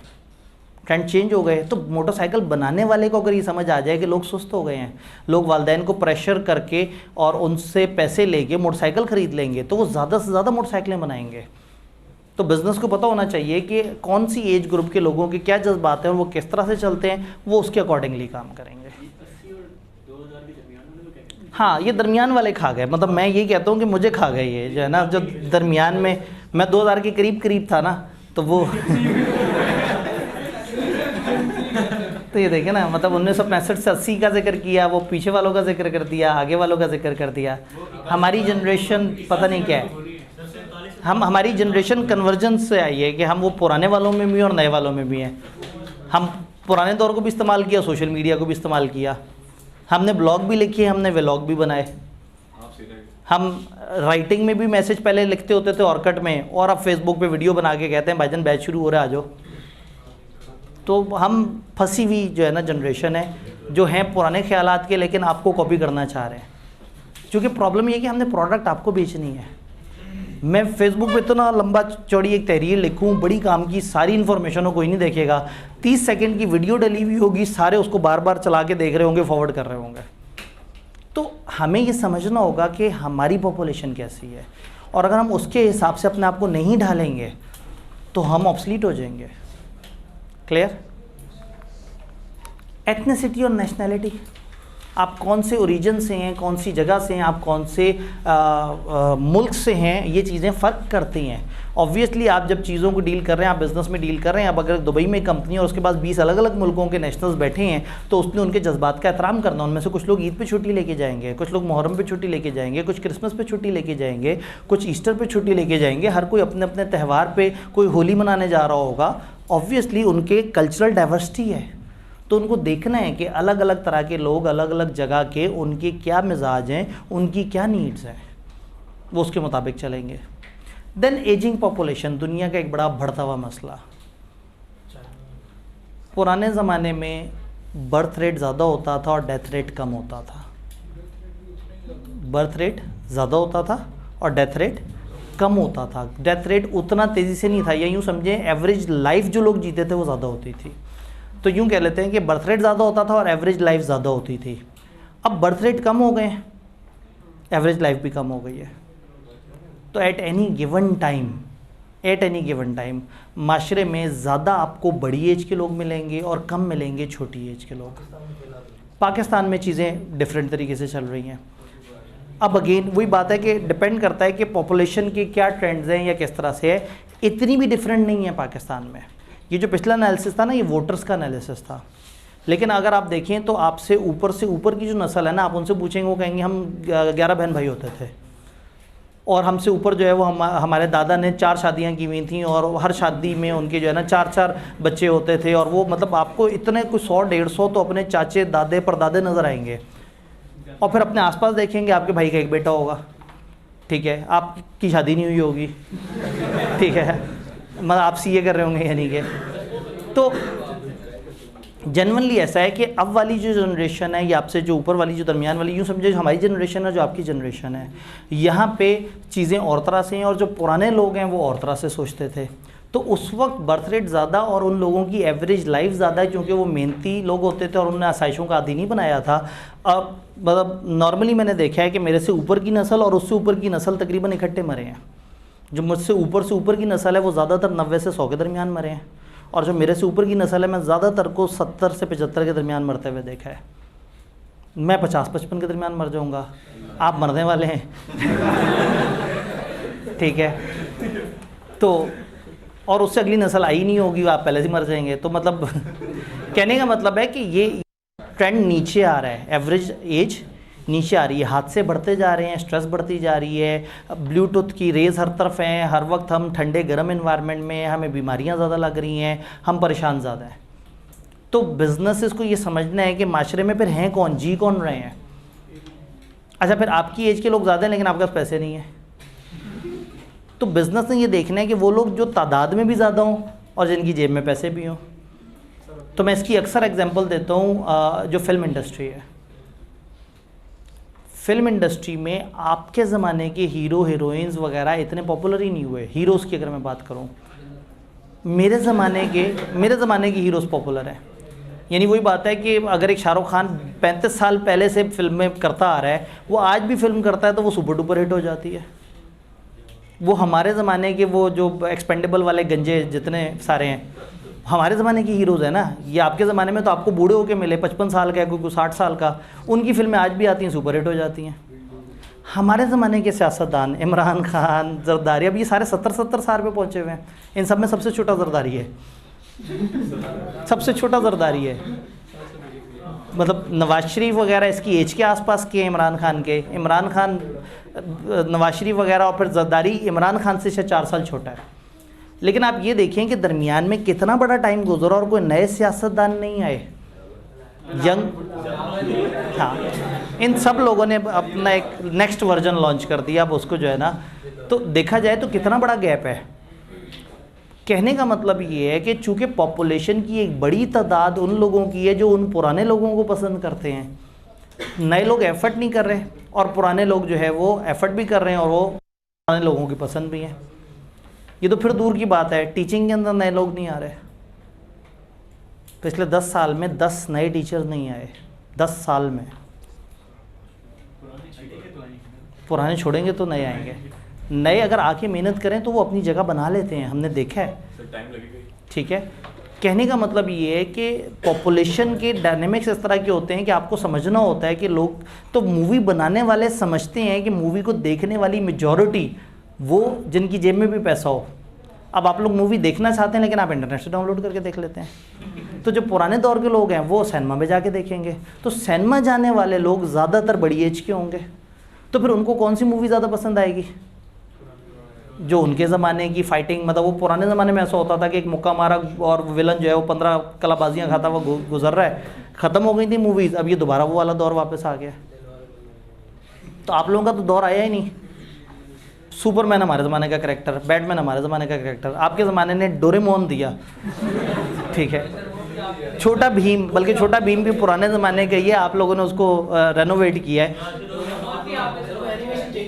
जी, एनिमेशन की क्वालिटी चेंज होती गई, चीज़ें बेहतर होती गई, किरदार बदलते गए, लेकिन हाँ, हमारे ज़माने में ये गंदे वाले कार्टून, फजूल वाले कार्टून नहीं होते थे। एनिमे जो है हमारे ज़माने में कार्टून की क्वालिटी होती थी। अब ये फजूल सा एनिमे जनाब, वो ना कोई क्वालिटी है ना कुछ और है। हाँ, आप एनिमेटेड मूवी की बात करें, समझ आती है, 3D मूवी होती है, मज़ा आता है। ये पता नहीं एनिमे आप लोग क्यों देखते हैं, इसमें क्या इंतहाई, मतलब वो जब भी कोई चलते चलते कोई क्लिप सामने गुजरे तो इंतहाई थके हुए ग्राफिक्स। आज के दौर में इतने गंदे ग्राफिक्स। अच्छा, मेरे ख्याल में शायद आप लोगों के पास कुछ अच्छे एनिमी का भी वो होगा। अब मैं ये तो नहीं कह सकता उस ग्रुप में एक लिस्ट दे दीजिएगा ताकि जो है ना मैं भी जाके देखूं। आगे चलते हैं। डेमोग्राफिक चेंजेस से रिलेटेड गवर्नमेंट की पॉलिसी क्या होनी चाहिए? गवर्नमेंट को ये समझ आ गई कि डेमोग्राफी में चेंज है, कुछ बड़े हैं, कुछ छोटे हैं, कुछ उस तरह से सोचते हैं, कुछ उस तरह से सोचते हैं, तो गवर्नमेंट को समझना होगा। यानी ये देखिए ना, अब आजकल बात चल पड़ी है कि जो पेंशन्स का बोझ है वो बहुत ज़्यादा बढ़ गया है, क्योंकि उन सबको पता है कि वो बड़ी एज के बहुत ज़्यादा लोग हैं और जब नई नस्ल है वो बेचारी बर्दाश्त नहीं कर सकती उन पुराने लोगों की पेंशन। तो गवर्नमेंट को फिर सोचना पड़ेगा कि कितने % पॉपुलेशन वो है जिसकी पेंशन्स हमें हर साल देनी पड़ रही हैं, और कितने % पॉपुलेशन वो है जो अभी नीचे हैं। तो अब उन्होंने क्या किया है, नए लोगों को ज़्यादातर कॉन्ट्रैक्ट पे रख रहे हैं और उस पर कोई पेंशन नहीं है। कॉन्ट्रैक्ट ना हो तो उनको डेली वेजेस पे रखते हैं। बड़ी मुश्किल से परमानेंट सीट निकलती है अब गवर्नमेंट के अंदर, क्योंकि गवर्नमेंट समझ गई है अपनी पॉपुलेशन के डायनामिक्स और उन्हें उस हिसाब से वो कर लिया। फिर क्या होता है कि एक मुल्क को समझ आ जाता है, जब सऊदीया को ये समझ आ गया कि उनके लोग काम नहीं करते और उनके पास दौलत भी बहुत है, तेल और ये सारी चीज़ें हैं, और दूसरे मुल्कों में मेहनती लोग मौजूद हैं, तो उन्होंने सोचा चलो दूसरे मुल्कों को बुलाते हैं, क्या हो हमारे मुल्क में आओ। फिर ये सोचा वो हमारे मुल्क में आएंगे तो फिर वो राज करेंगे, तो फिर रख दिया ये कफ़ील वाला सिस्टम कि हमारे मुल्क के एक बाशिंदे के साथ रजिस्टर होगे, उसके ग़ुलाम रहोगे और फिर जाते हुए भी उसे सारा कुछ दे के जाना होगा। तो इससे क्या हुआ, उन्होंने एक ऐसी पॉलिसी बनाई जिससे दूसरे मुल्कों से लोगों को बुलाना शुरू कर दिया। कतर, UAE लोगों को बहुत ज़्यादा बुलाते हैं। अभी UK ने फिर से बहुत ज़्यादा वीज़े ओपन किए हैं, क्योंकि इन मुल्कों के एक मसले हैं, इन मुल्कों के पास काम ज़्यादा है, अवाम नहीं है। हमारे पास अवाम ज़्यादा है, काम नहीं है, तो इसको बैलेंस कर लिया जाता है कि हमारे पास एक पावर पाकिस्तान की वर्थ इसलिए है कि हमारे पास एक पावर बहरहाल है, मैन पावर, कि हमारे पास मैन एंड वुमेन पावर, यानी कि एकदम से जेंडर डिस्क्रिमिनेशन ना हो जाए। तो मैन पावर से मुराद है इंसान ज़्यादा है हमारे पास। तो इंसान जब ज़्यादा होंगे तो दूसरे मुल्कों को अपील करेंगे। दूसरे मुल्कों ने अपनी जगह पे, उनके पास पैसा मौजूद है लेकिन सस्ता लेबर मौजूद नहीं है, उनके मुल्क का लेबर बहुत महंगा है और पाकिस्तान से कोई आधे रेट पे भी काम करने को तैयार है। तो उनकी पॉलिसियाँ ये होंगी कि वो लोगों को अकोमोडेट करेंगे, फैसिलिटेट करेंगे। और अब आप ये देखें कि पिछले 1 साल में इतनी दुनिया पाकिस्तान से निकल के गई है। करंटली ये काफ़ी ज़्यादा फैसिलिटेट कर रहे हैं, यहाँ वाले फैसिलिटेट कर रहे हैं कि बाहर जाने का प्रोसेस बहुत आसान बना दें, उसको दिक्कत ना हो। वो कहें चलो जो निकलता है वो तो निकले ना, जाके बाहर से डॉलर तो भेजे। और बाहर वाले भी चाहते हैं कि उनको भी काम करने वाले बंदे चाहिए। कोविड के बाद लोग सुस्त भी बहुत ज़्यादा हो गए हैं, घर बैठ के काम करने को ज़्यादा प्रेफर करते हैं। तो फिर ये सारी चीज़ें जो है ये गवर्नमेंट देखेगी और फिर गवर्नमेंट अपने हिसाब से देखेगी कि उनको कितने वर्कफोर्स चाहिए और फिर वो वर्कफोर्स गरीब मुल्कों के लोगों को अलाउ कर देंगे, उनके ऊपर कुछ पाबंदियाँ लगा देंगे और उसके बाद वो आ जाएँ। फिर क्या होता है, गरीब मुल्क के लोग जब जाते हैं वो अपनी फैमिलियों को भी ले जाते हैं, उससे उस मुल्क की आबादी बढ़ना शुरू हो जाती है। तो फिर अभी कुछ अर्से पहले सऊदीया ने पर फैमिली मेंबर 3000 रियाल का टैक्स शायद लागू किया था। फैमिली नहीं है सर, पर हेड है, हर इंडिविजुअल मेंबर। हाँ, तो पर फैमिली मेंबर ना, पर फैमिली मेंबर मैंने बोला है, तो पर मेंबर ऑफ फैमिली, पर इंडिविजुअल पर्सन 3000 रियाल, और इस वक्त रियाल मेरे ख्याल में शायद 75 रुपये का है। तो 75 को 3 से मल्टीप्लाई कर दें तो एक फैमिली मेंबर पे साल का इतना तो आपने टैक्स दे देना है। तो उससे क्या होगा जी, तो आप ये देखें, तो वो 4 फैमिली मेंबर जिसके हों वो तो 10 लाख तो उसका सिर्फ टैक्स में निकल गया। तो फिर या तो वो टैक्स भरेगा या वो फैमिली को नहीं लेके जाएगा। फैमिली को वहाँ लेके जाए और टैक्स भरे तो उनको उतने पैसे आ जाएंगे कि उनको तकलीफ़ नहीं होगी कि चलो यहाँ ये लोग बैठे, इनका हमने खर्चा उठाना होगा। फिर क्या होता है, ये जो माइग्रेटेड और इमिग्रेंट पॉपुलेशन है ना, ये मुल्क के डायनामिक्स ख़राब कर देती है। यूके में बहुत ज़्यादा पाकिस्तानी इंडियन गए, कनाडा में बहुत सारे पाकिस्तानी इंडियन गए, कनाडा आधा तकरीबन इंडिया है, भरा पड़ा है। तो मज़े की बात है कि वहाँ पूरे पूरे देसियों के मोहल्ले हैं, पूरे पूरे मॉल्स हैं, पूरी पूरी ऐसी जगह हैं जहाँ पे सिर्फ़ और सिर्फ देसी मिलता है, पाकिस्तानी, इंडियन, बंगाली, श्रीलंकन। जी, फिर भी वो साफ़ क्यों है? क्योंकि कवानीन जो है ना, कवानीन वाले इदारे जो है ना वो अपने तरीके से काम कर रहे हैं। तो इंटरेस्टिंग बात ये है कि यूके का एक बिज़नेस जब कपड़े बना रहा होगा तो उसको कपड़े बनाते हुए ये नहीं सोचना कि उसने सिर्फ यूके के लोगों के लिए कपड़े बनाने हैं। यूके में मौजूद 40% जो दूसरी नेशनैलिटी के लोग हैं उन्होंने भी तो कपड़े ख़रीदने हैं। तो फिर क्या होगा, ब्रांड्स उस तरह से सोचेंगे, होटल्स उस तरह से सोचेंगे। तो अब यूके में आपको जगह जगह हलाल फूड मिल जाती है, जस्ट बिकॉज कि उन्हें पता है कि हमारे मुल्क में इतने ज़्यादा इमिग्रेंट्स हैं और अगर हम सिर्फ अपने मुल्क के लोगों को सोचें तो हम प्रॉफिट नहीं कमा सकेंगे। तो फिर बाकायदा देसी लोग पूरे पूरे बिज़नेस चला रहे हैं, पूरे पूरे ढाबे चला रहे हैं, पूरे पूरे होटल चला रहे हैं, पूरे पूरे बिज़नेस चला रहे हैं फैशन इंडस्ट्री में, क्योंकि उन मुल्कों की पॉपुलेशन हो गई है अब डाइवर्स, हर मुल्क के वहाँ पे लोग हैं और असल मुल्क के लोग कम हो गए हैं। अब दुबई में सबसे कम अरबी मिलते हैं, पाकिस्तानी, इंडियन, अंग्रेज़ भरे पड़े हैं और अरबी कहीं कहीं नज़र आता है। ये हालात हो गए, जो कि मेन अरब कंट्री है, अरब एरिया है, वहाँ पे अरबी सबसे कम है। चूँकि दूर से इतने इतने लोगों को बुलाया, वो बसते चले गए हैं, वो वहाँ पे काम करते जा रहे हैं और वहाँ पे असल जो उस मुल्क की पॉपुलेशन है वो उतनी बड़ी उसमें पावर में या उतनी बड़ी ज़्यादा मेजॉरिटी में नज़र नहीं आती। हेल्थ बिजनेसेस ये देखेंगे कि लोग हेल्थ कॉन्शियस कितने हैं, हेल्थ पे कितना फोकस करते हैं। अगर आप काम ही फार्मास्यूटिकल का कर रहे हैं तो आपके लिए तो बड़ा ज़रूरी है कि आप देखें लोग हेल्थ कॉन्शियस कितने हैं, वो मेडिकेशन कितनी इस्तेमाल करते हैं, वो वैक्सीनेशन कितनी इस्तेमाल करते हैं। आपकी प्रोडक्ट ज़्यादा बिकेगी उस मुल्क में जहाँ लोग हेल्थ कॉन्शियस ज़्यादा हों। फिर अगर आप हेल्थ की बिज़नेस में नहीं भी हैं तो भी ये समझना ज़रूरी है कि आपके इर्द गिर्द ओवरऑल हेल्थ को लेके लोगों के क्या मामलात हैं।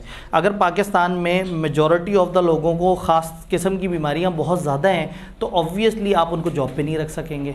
अगर एक मुल्क में कोविड बहुत ज़्यादा होगा तो वहाँ पे बिज़नेस भी परेशान होगा और बिज़नेस को फिर ऑनलाइन वर्क फ्रॉम होम की तरफ जाना पड़ेगा रादर देन के लोगों को बुलाएं और वो आके काम करें।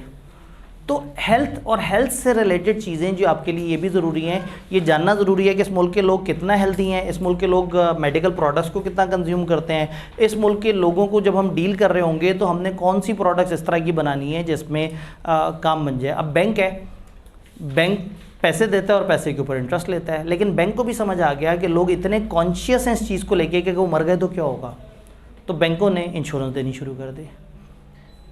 तो ये चीज़ें आपको कंसिडर करनी होंगी।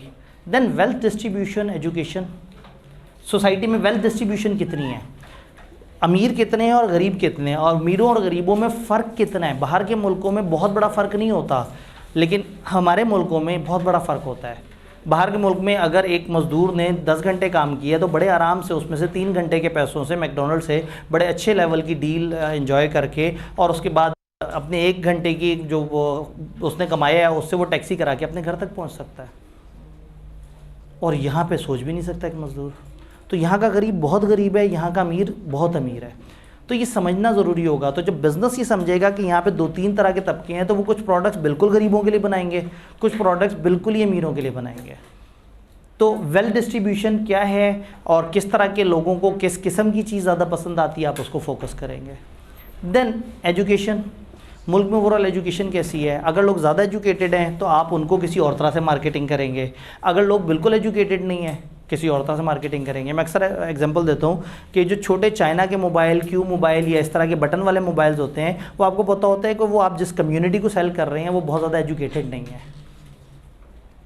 वो ऐसे लोग हैं जो कि छोटा मोटा काम कर रहे हैं और वो उस तरह के मोबाइल पसंद करते हैं, और ज़्यादातर जो पढ़े लिखे हैं वो पसंद करते हैं स्मार्टफ़ोन। तो स्मार्टफ़ोन का जो ऐड आएगा उसमें ऐड किसी और तरह से बात कर रहा होगा, और वो ऐड जो कि उन लोगों के लिए आएगा जो कि उस ख़ास क्लास से नीचे हैं, वो ऐड और तरह से होगा, उसका ग्राफिक्स ही और तरह के होंगे, उसका डाटा ही और तरह का होगा, क्योंकि वो टारगेट ही और तरह के लोगों को कर रहा है। तो ये समझना ज़रूरी है कि एजुकेशन कितनी है। अगर माशरे में लोग ज़्यादा एजुकेटेड हैं तो आपकी प्रोडक्ट्स आप ज़्यादा अच्छे तरीके से लोगों को समझा सकते हैं, और अगर लोग ज़्यादा एजुकेटेड नहीं हैं तो कोई ज़रूरत नहीं उनको समझाने की, आप वही करें जो उस मुल्क में चलता है। तो अगर पॉपुलेशन एजुकेटेड है, फॉर एग्जांपल अगर मेरे सामने स्टूडेंट्स वो बैठे हों जो MFA पहली दफ़ा पढ़ रहे हैं, तो फिर मैं लेक्चर किसी और टोन में किसी और पेस में पढ़ा रहूँगा, और जब मुझे पता होगा कि सामने वो लोग हैं जो पूरा सेशन नहीं पढ़ते रहे हैं, तो मतलब सोचिए हमारी मजबूरी, ये अजम्पशन लेनी पड़ती है कि आपने पढ़ा हुआ है और पता होता है अंदर से कि नहीं पढ़ा हुआ।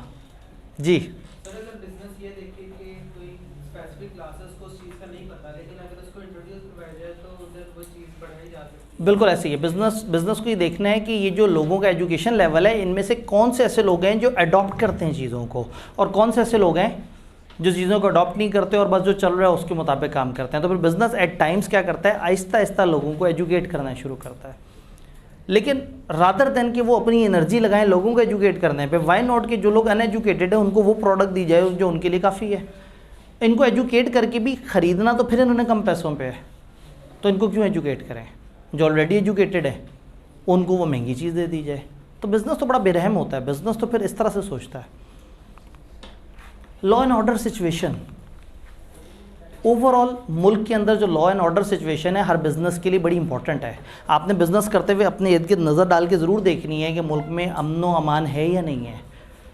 आपके लोग बिला वजह उठवाए तो नहीं जाते, आपको कोई थ्रेट्स तो नहीं मिलते, आपकी बोरियां तो नहीं तैयार हो जाती, आपके मोबाइल तो नहीं स्नैच हो जाते। कराची इतना बड़ा कमर्शियल हब होता था, इतना ज़बरदस्त बिज़नेस होता था, और पिछले 10-15 साल में तकरीबन खाली हो गया। आहिस्ता आहिस्ता आहिस्ता आहिस्ता मेजॉरिटी वहाँ से बिज़नेसेस जो है ना वो पंजाब या इस्लामाबाद वाली साइड पे शिफ्ट होना शुरू हो गए। और वाकई मैं हर 6 महीने साल बाद किसी वजह से अगर कराची जाना हो तो वहाँ जाके देखता हूँ वो शहर आहिस्ता आहिस्ता नीचे की तरफ जा रहा है, जस्ट बिकॉज कि वहाँ लॉ एंड ऑर्डर सिचुएशन अच्छी नहीं है। लोग तंग आ गए हैं, वहाँ का बिजनेसमैन तंग आ गया, वहाँ के आम लोग तंग आ गए हैं। जिसको जब मौका मिल रहा है वो वहाँ से हिजरत करता जा रहा है और दूसरी तरफ जाके सेटल होना शुरू हो गए हैं। जी, क्या नहीं किया, बेहतर कर दिया, लेकिन वही बात है कि परफेक्ट तो नहीं ना हो गया। और रेंजर्स ने बेहतर किया, फिर बीच में हमारे एक बहुत ही सुनहरा दौर भी आया जो उनके साथ दोस्ती वाला था, अलायंस में थे। यही तो मतलब असल में जब कोई बंदा कहता है ना कि आपको पता लग जाए कि गद्दारी असल में हुई क्या है, ये जो इस वक्त हो रहा है इसके पीछे क्या क्या कुछ लोगों ने देखा है। मुल्क बड़े अच्छे डायरेक्शन में चलते चलते अचानक से 3-4 साल में जिस तरह से तबाह हुआ है ना, कराची बड़ा सुधर गया था। लेकिन कराची में ये लोगों ने आते ही साथ ही PTI ने किससे अलायंस की, MQM से, और गेम बिल्कुल आउट हो गई। उनके बंदों को अपने वज़ीर बना दिया, जिससे वो सारी जो उनकी पावर ख़त्म की थी वो आहिस्ता आहिस्ता दोबारा से होना शुरू हो गई। अभी कराची में फिर से बहुत ज़्यादा मसले शुरू हो गए। ऊपर से पे कराची में और फसाद भी होते हैं, लिसानी फसाद, ये पंजाबी है, ये बलोची है, ये पठान है, ये महाजर है। और हर सियासतदान ने अपने अपने तबके के वोट लेने के चक्कर में लोगों में नफ़रत पाली है। जो वो है पीपल्स पार्टी, वो सिंधी से वोट लेते हैं, MQM महाजर से वोट लेते हैं, PTI ने महाजर को ज़्यादा प्रमोट किया। तो अब वहाँ पे यही लड़ाई है, बलोचियों को एक्सेप्ट ही नहीं किया, तो वहाँ पे फिर वो दूसरे लोग आ गए, उन्होंने अपने तरीके से काम कर दिया। और जमात इस्लामी जो समहाउ वॉज कंसिडर कि सबसे कम बाइस्ड है, उसको मौका ही नहीं दिया।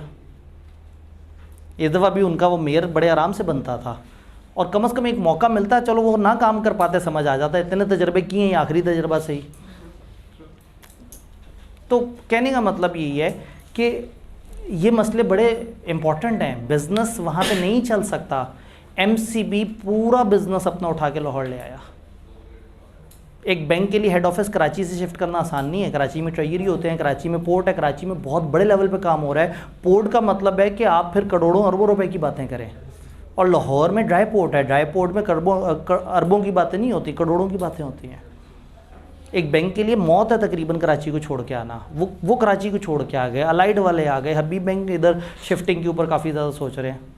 तो बिजनेसेस मूव होना शुरू हो जाते हैं जब आपको अच्छा लॉ एंड ऑर्डर सिचुएशन नहीं मिलती। तो law and order situation business के लिए ज़रूरी है। बिजनेस के कस्टमर तंग हो जाएंगे, कस्टमर नहीं शॉपिंग करेंगे, कस्टमर चीज़ नहीं खरीदेंगे, बिजनेस को अपनी सप्लाईज नहीं मिलेंगी, बिजनेस को अपने लॉसेज होंगे, बिजनेस के थेफ्ट हो जाया करेंगे, आग लग जाया करेंगी। कराची में जब भी कोई मसला होता था, किसी को किसी पे कोई भी गुस्सा होता था, वो एक ख़ास जगह पे मैकडॉनल्ड होता था, उसे जाके आग लगा देते थे। अब मैं हैरान होता था कि हर दफ़ा वहाँ दोबारा क्यों बना लेते मैकडॉनल्ड। मतलब लोगों ने ताड़ा हुआ होता था कि चाहे वो हिंदू मुस्लिम फसाद है, चाहे वो शिया सुन्नी फसाद है, चाहे वो महाजिर सिंधी फसाद है, उस मैकडॉनल्ड को ज़रूर जाके जलाना है। वो सबसे पहला एक इवेंट होता था, एक बेंचमार्क सेट कर लेते थे, एक टारगेट होता था कि उसको जलाने का मतलब है कि हाँ अब आपने इस झगड़े को रजिस्टर करा दिया। तो ये चीज़ें बड़ी इंपॉर्टेंट हैं, लॉ एंड ऑर्डर सिचुएशन हर मुल्क के लिए। और अब मुल्क के बारे में परेशान नहीं होते, अगर आप बिज़नेस कर रहे हैं तो बिज़नेस को ज़रूर परेशान होना चाहिए, क्योंकि उससे आपके कस्टमर्स मुतासिर होंगे। भाई पाकिस्तान में अगर एक बिज़नेस है और पाकिस्तान के हालात सही नहीं है, तो पाकिस्तान के जो फॉरेन क्लाइंट्स हैं ना उस बिज़नेस के, वो भी तंग होते हैं। आपको पता है बहुत सारी ऐसी प्रोडक्ट्स हैं जो पाकिस्तान से थ्रू दुबई जाती हैं दुनिया के पास, इसलिए कि लोग दुबई की कंपनी से डील कर लेते हैं, पाकिस्तानी कंपनी से डील नहीं करते। दुबई में बैठी हुई इतनी ज़्यादा बबल कंपनीज हैं जिनका सिर्फ ये काम है कि पाकिस्तान का माल वो आगे सेल कर रहे होते हैं, उनके नाम पे ट्रांजैक्शन हो रही होती है, पूरी पूरी कंपनियां बनी हुई हैं, 2 बंदे कंपनी चला रहे होते हैं, कंप्यूटर पे कंपनी चल रही होती है। क्योंकि काम पाकिस्तान में हो रहा होता है, सप्लाई इंटरनेशनली हो रही होती है, और वो मिडल मैन बने हुए होते हैं, और वही दुनिया के सामने होते हैं कि दिस इज़ द कंपनी जिसका हेड ऑफिस दुबई में फ़लाना लोकेशन पे है। डन। तो that was all about social and legal. हम कुछ सेगमेंट्स की बातें कर रहे थे, कुछ टेक्नोलॉजिकल डिसरप्शंस की बातें कर रहे थे। 2 जगह पे हमने ऐसी बातें देखी थी और बाकी हम होल्ड पे चले गए थे। दामन वक्त में गुंजाइश है। हमने बैंकिंग की बात कर ली थी और हमने रिटेल एंड ई कॉमर्स की बात कर ली थी। इलेक्ट्रॉनिक मीडिया, एक प्रिंट मीडिया होता है, मतलब न्यूज़पेपर वगैरह, तो इलेक्ट्रॉनिक, और एक सोशल मीडिया होता है, व्हाट्सएप, फेसबुक, ये इंस्टा वगैरह। तो इलेक्ट्रॉनिक मीडिया क्या होता है? ये जो न्यूज़ चैनल हैं, ये जो केबल वगैरह के चैनल्स हैं, जो सैटेलाइट चैनल्स वगैरह हैं, ये सारे के सारे इलेक्ट्रॉनिक मीडिया। अब हुआ ये कि लोग सोशल मीडिया की तरफ जाना शुरू हो गए, इंटरनेट की तरफ जाना शुरू हो गए, तो लोगों ने टीवी देखने बंद कर दिए, केबल हटवा दी, इंटरनेट पे चीज़ें देखनी शुरू कर दी, यूट्यूब पे सारी चीज़ें मिल गई उन्हें। तो ऐसे में आहिस्ता आहिस्ता ये लोग अफेक्ट हो रहे थे। इन्होंने फिर की टेक्नोलॉजिकल डिस्ट्रप्शंस, ये आगे से आगे आए। पुराने ज़माने में इनको मौत पड़ जाती थी कि फॉर एग्जांपल अगर हम टीवी ने एक ड्रामा रिले किया और वो सिर्फ हम टीवी पे रिले हुआ है, तो अगर कोई उसको कॉपी करके यूट्यूब पे डाल देता था तो ये इनको मौत पड़ जाती थी कि भाई आपने हमारे ड्रामे की व्यूवरशिप ख़राब कर दी। अब ख़ुद हम टीवी ड्रामा ख़त्म होने के 5 मिनट के अंदर उसको नेट पर अपलोड कर रहे होते हैं। इससे पहले कि कोई चोरी करके डाले, खुद उसकी हाई क्वालिटी की वीडियो डालते हैं, और मज़े की बात है एक दिन में 4-4, 5-5 मिलियन व्यूज़ मिल जाते हैं। तो उन्हें समझ आ गई कि यूज़र इस तरफ भी आ गया है। अगर हम सिर्फ ये समझेंगे कि यूज़र घर बैठ के टीवी पे देख रहा है तो वो गलत बात है। तो टेक्नोलॉजिकल डिसरप्शन में क्या किया, उन्होंने अपने अपने चैनल्स बना लिए। अब ये यूट्यूब इनमें से ज़्यादातर लाइव चैनल्स के साथ हैं, बहुत ज़्यादा प्रोडक्ट्स और बहुत ज़्यादा टीवीज़ और बहुत ज़्यादा जो चीज़ें हैं, फॉर एग्जांपल PTCL स्मार्ट, उसके साथ सिंक हो गए कि वहाँ पे इनमें से अक्सर चैनल लाइव चल सकते हैं। तो इन्होंने क्या किया, अपने आप को अपग्रेड किया और अब उसके मुताबिक चीज़ों को लेके चले। और टीवी पे क्या होता है, आप देख रहे हैं, अचानक से ऐड आ गया, अब आप इंतज़ार कर रहे हैं, इधर डिजिटल वे में एड्स ख़त्म किए जा सकते हैं, स्किप किए जा सकते हैं, तो लोग जो है वो तंग आ चुके हैं टीवी से और वो आहिस्ता आहिस्ता तरफ शिफ्ट हो गए हैं। तो इन्होंने क्या किया, इन्होंने टेक्नोलॉजिकल जो डिसरप्शन है उसको महसूस किया और अपने आप को अपग्रेड किया। अब ये टीवी चैनल्स लाइव भी मिल जाते हैं, ये टीवी चैनल इंटरनेट पे भी हैं, ये टीवी चैनल अपना कंटेंट जो है वो ऑन एयर ख़ुद भी कर रहे होते हैं और अपना कुछ कंटेंट स्पेसिफिकली मुख्तलिफ पोर्टल्स को अलग से बना के बेच भी रहे होते हैं। तो इन्हें समझ आ गया कि नेटफ्लिक्स से दोस्ती करने में भी फ़ायदा है, इन्हें समझ आ गया यूट्यूब से दोस्ती करने में, अमेज़ॉन से दोस्ती करने में फ़ायदा है, क्योंकि अगर नहीं दोस्ती करेंगे तो आहिस्ता आहिस्ता हम ख़त्म हो जाएंगे। Then automobile and transport sector, गाड़ियों के अंदर टेक्नोलॉजिकल डिसरप्शन बहुत ज़्यादा आ गई। आहिस्ता आहिस्ता लोगों को देखें, गाड़ी तो वही है, उसमें वही 4 पहिए हैं, वही इंजन है, वही ड्राइविंग सीट है, वही 5 बंदे बैठ सकते हैं। अब उसमें कितना कोई चेंज लेके आएंगे। अब आपने गाड़ियाँ महंगी से महंगी करनी है तो कुछ बताना भी है यूज़र को कि हमने आपको क्या वैल्यू दी। तो फिर गाड़ियों में स्मार्ट कंसोल्स आ जाएंगे, गाड़ियों के जो डैशबोर्ड्स हैं वो ज़रा बड़े हो जाएंगे, उनका जो स्क्रीन है वो एनालॉग के बजाय डिजिटल हो जाएगी, उसके अंदर जनाब ट्रैकिंग की डिवाइस डाल देंगे तो आपको वो ट्रैक कर सकता है, उसमें LED वगैरह लगा देंगे, उसको इंटरनेट से कनेक्ट कर देंगे, उसमें फिर अगेन वही वाली बात है कि उसको आपके मोबाइल से कनेक्ट कर देंगे। अब क्या हुआ, टेस्ला तो बहुत ही आगे चला गया, वो तो ऐसा पागल हुआ, वो गाड़ी को उसने कंप्यूटर ही बना दिया कि वो अंदर गाड़ी के अंदर पूरा ऑपरेटिंग सिस्टम आप अपने मोबाइल से कंट्रोल कर रहे हैं। तो कंसिडर करें कि आप जनाब अपने ऑफिस से निकले, ऑफिस से जब आपने निकलने लगे तो आपने बस अपने एक बटन दबाया और शायद चाबी भी बटन नहीं दबाया, अपने मोबाइल पे बटन दबाया कि मैं ऑफिस से निकल रहा हूँ, और कोई पता नहीं है, आपके मोबाइल को पहले से ही पता हो कि आप ऑफिस से ठीक 5 बजे निकलते हैं। तो अभी आप बाहर की तरफ जा रहे होंगे, मीनवाइल आपकी टेस्ला गाड़ी जो है वो पार्किंग से निकलेगी, अपने AC चला देगी और चलती चलती चलती आहिस्ता आहिस्ता उस जगह पे आके खड़ी हो जाएगी जहां आपने उतरना है। AC अंदर फुल चल रहा होगा, आप उसके करीब पहुंचेंगे, जब आप 10 फुट के फासले पे होंगे वो दरवाज़ा खोल देगी, एक हल्का सा म्यूज़िक चलेगा, आपको वेलकम करेंगे, आप गाड़ी के अंदर बैठेंगे और वो गाड़ी खुद ही से चला देगी। अगर आपने उसे डेस्टिनेशन पहले से बताई हुई है तो आपको सुकून से आपके घर के सामने उतार देगी। आप कहीं वो है कितने है। तो गेम इस लेवल पे जा चुकी है। सैटेलाइट कार्स का कॉन्सेप्ट आ गया है, ड्राइवरलेस कार्स का कॉन्सेप्ट आ गया है, ऑटो पार्किंग का कॉन्सेप्ट आ गया है, ऑटो स्टार्ट का कॉन्सेप्ट आ गया, आपको सेंस करके, और ये सारी चीज़ें, तो वो चीज़ें साथ साथ टेक्नोलॉजी ऐड होती जा रही है। टेस्ला से आगे चली गई अमीरों के लिए।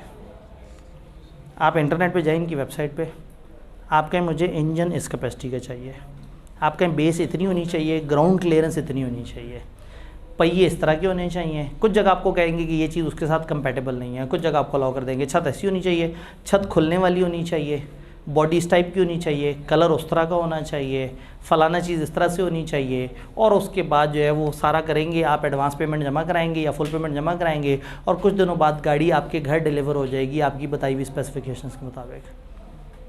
तो जब टेक्नोलॉजी को यूज़ करना है तो फिर इस लेवल पर करना है। अब ये अपने सेटेलाइट फ़ोन्स के ऊपर काम कर रहे हैं कि अपनी एक सेटेलाइट लॉन्च करें और वहाँ से सेटेलाइट फ़ोन्स, यानी कि फ़ोन में फिर सिम की ज़रूरत ही ना हो। जिस तरह से GPS ऑटो पे कनेक्ट कर लेता है, इस तरह से आपका फ़ोन ऑटोमेटिकली कनेक्ट करे, आपका फ़ोन आपकी गाड़ी को कंट्रोल कर रहा हो और आप अपनी बहुत ज़्यादा डिवाइसेस, तो वो ऑटोमोबाइल के अंदर इतनी ज़्यादा IT ले आए। फिर इसी तरह से जो ट्रांसपोर्ट सेक्टर है, जो बसें एक जगह से दूसरी जगह जा रही होती हैं, इसमें अब बहुत सारी ऐप्स अवेलेबल हैं।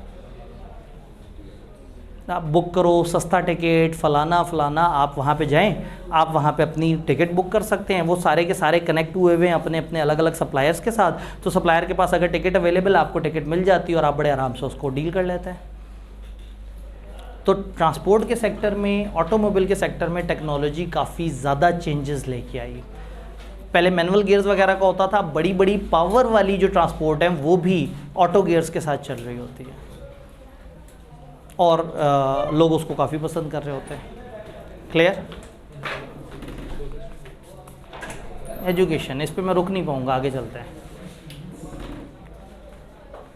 Textile industry, textile sector, textile के अंदर टेक्नोलॉजी क्या लेके आएगी? मतलब धागे में क्या टेक्नोलॉजी हो सकती है? डिज़ाइनिंग के अंदर फैब्रिक की डिफरेंट काइंड्स हो सकती हैं। फॉर एग्जांपल इंडियन एक कंपनी है जो पूरी दुनिया को ऐसे जूते दे रही है, उसका नाम मुझे भूल गया, जो लेदर जैसे होते हैं लेकिन वो धागे से बने होते हैं। एक ऐसा फैब्रिक होता है जिसके अंदर तमाम वो फीचर्स होते हैं जो लेदर में होते हैं, बस वो लेदर नहीं होता। उस पर उनका खर्चा ज़्यादा लगा तो लोगों ने कहा भाई तुम फिर लेदर की जूते ही बना के बेच लो, तुम ये इस तरह से क्यों कर रहे हो? तो अगेन चूँकि वो इंडियन निज़ात थे तो उन्होंने कहा जी हमें अच्छा नहीं लगता कि गौ माता को मारा जाता है जस्ट उसकी चमड़ी उतारने के लिए और उससे जो है वो इस्तेमाल होते हैं सारी चीज़ें। That was considering the religion, that was a noble cause कि ठीक है उन्होंने अपने एक मुकद्दस जानवर को मरने से बचाया और उसका एक अल्टरनेट सोर्स दुनिया को प्रोवाइड कर दिया कि भाई दुनिया जाओ इस तरफ जाओ। तो टेक्निकली उसमें उन्होंने रिसर्च की और मुख्तलिफ फ़ाइबर को मुख्तलिफ चीज़ों को आपस में एक दूसरे के साथ जोड़ के देखा। टेक्सटाइल के अंदर पुराने ज़माने में जो है ये आपने खबर सुनी होगी फैसलाबाद में इतनी सारी लूम्स बंद हो गई। क्यों बंद हुई? क्योंकि वो इलेक्ट्रॉनिक तरीके से चलना शुरू हो गई हैं, क्योंकि अब उन्होंने अपनी मशीन्स अपग्रेड कर ली हैं। क्योंकि वो खड्डियाँ पुराने ज़माने की होती थी जिसमें लोग बैठ के मैनुअली कपड़ा बनाते थे और अब डिजिटलाइजेशन हो गई है। इंतहाई मज़े की बात है ऐसी मशीन हैं कि आप उनको एक 3D design of the shirt दें और उनको फैब्रिक प्रोवाइड करें, वो शर्ट उस डिज़ाइन की उस नाप की ऐसी बना के देंगे कि जो इंसान भी उतनी परफेक्शन से ना बनाए।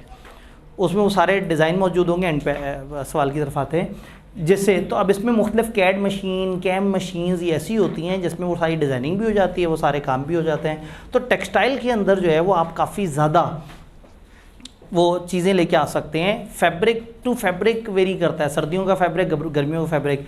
कितना मज़ा है कि आप ऐसी रिसर्च करें कि एक ऐसा फैब्रिक बनाएं जो देखने में हल्का हो, पहनने में हल्का हो, लेकिन सर्दी से बचाता हो।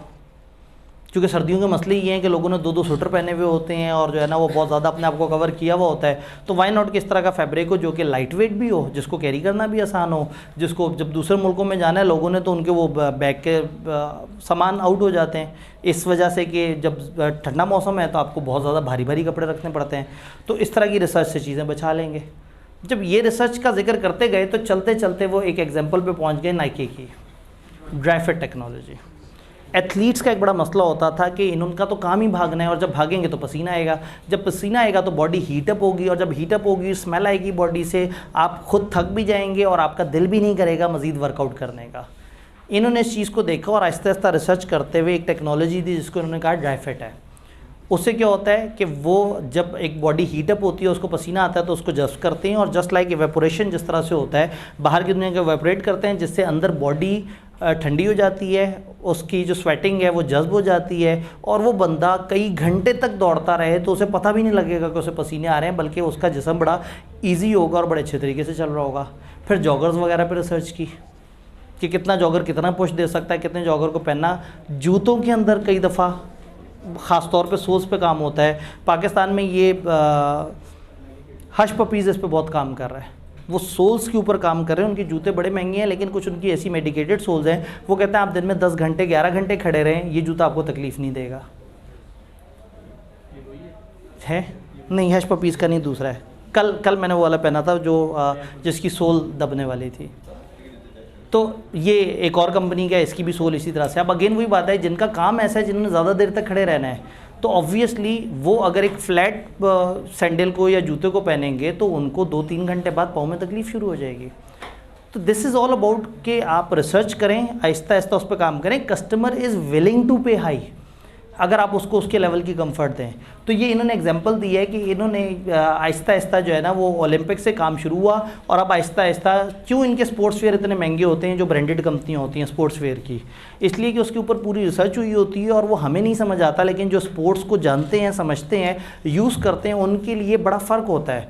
हम कहेंगे भाई ये स्निकर्स जो है 20,000 की क्यों है, हालांकि मेरा जो अगर 1200 का ये भी दौड़ाता है, ये भी इसको भी पहन के दौड़ सकते हैं और ये 20,000 वाले को भी पहन के दौड़ सकते हैं। तो वो आपको इतने तसल्ली से बताएंगे कि आपको समझ ही नहीं आएगा वो कहना क्या चाह रहे हैं, but they would be having their own points. और कहीं ना कहीं टेक्नोलॉजी ने और उसकी वर्किंग ने उस जूते को इतना कंफर्टेबल बना दिया होगा जिससे उनको कम एक्सर्शन करनी पड़ रही होगी। तो किताब ने इसकी एग्जांपल दी। यहाँ सवाल था एक आध टेक्सटाइल पे,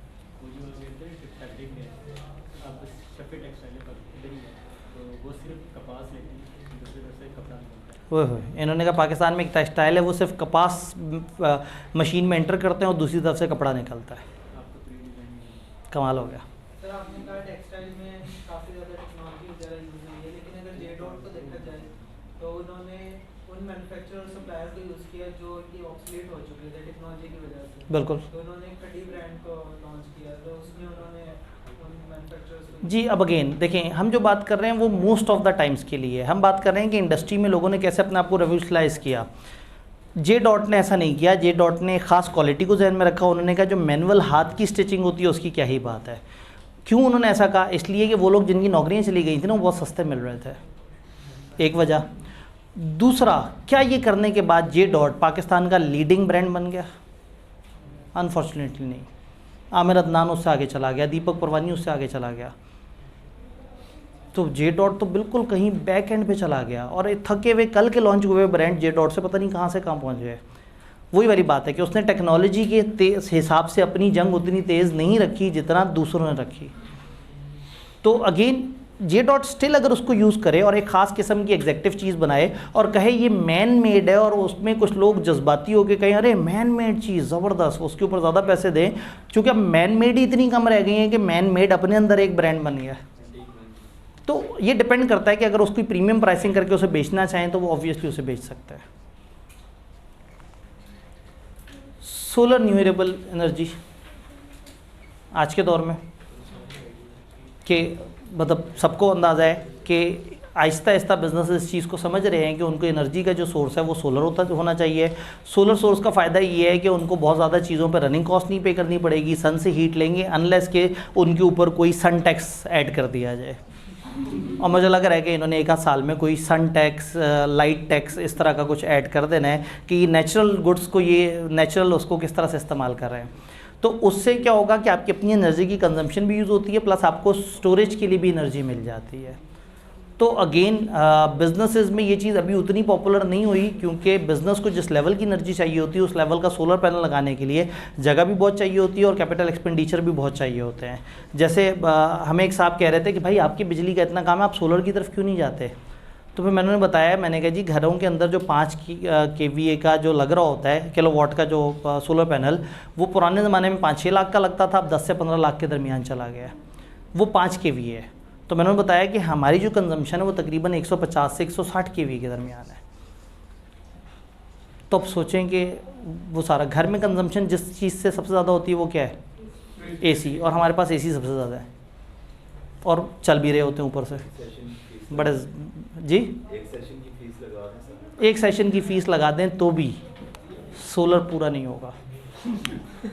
भाईजान आप खुद मैथमेटिक्स समझते हैं, आप समझ लें कि अगर एक पैनल 10-15 लाख का, 10 लाख का, चलें आप बल्क में बात कर लें, 10 लाख में अगर 5 kVA ले रहा है तो 150 के लिए उसे कितना खर्च करना पड़ेगा।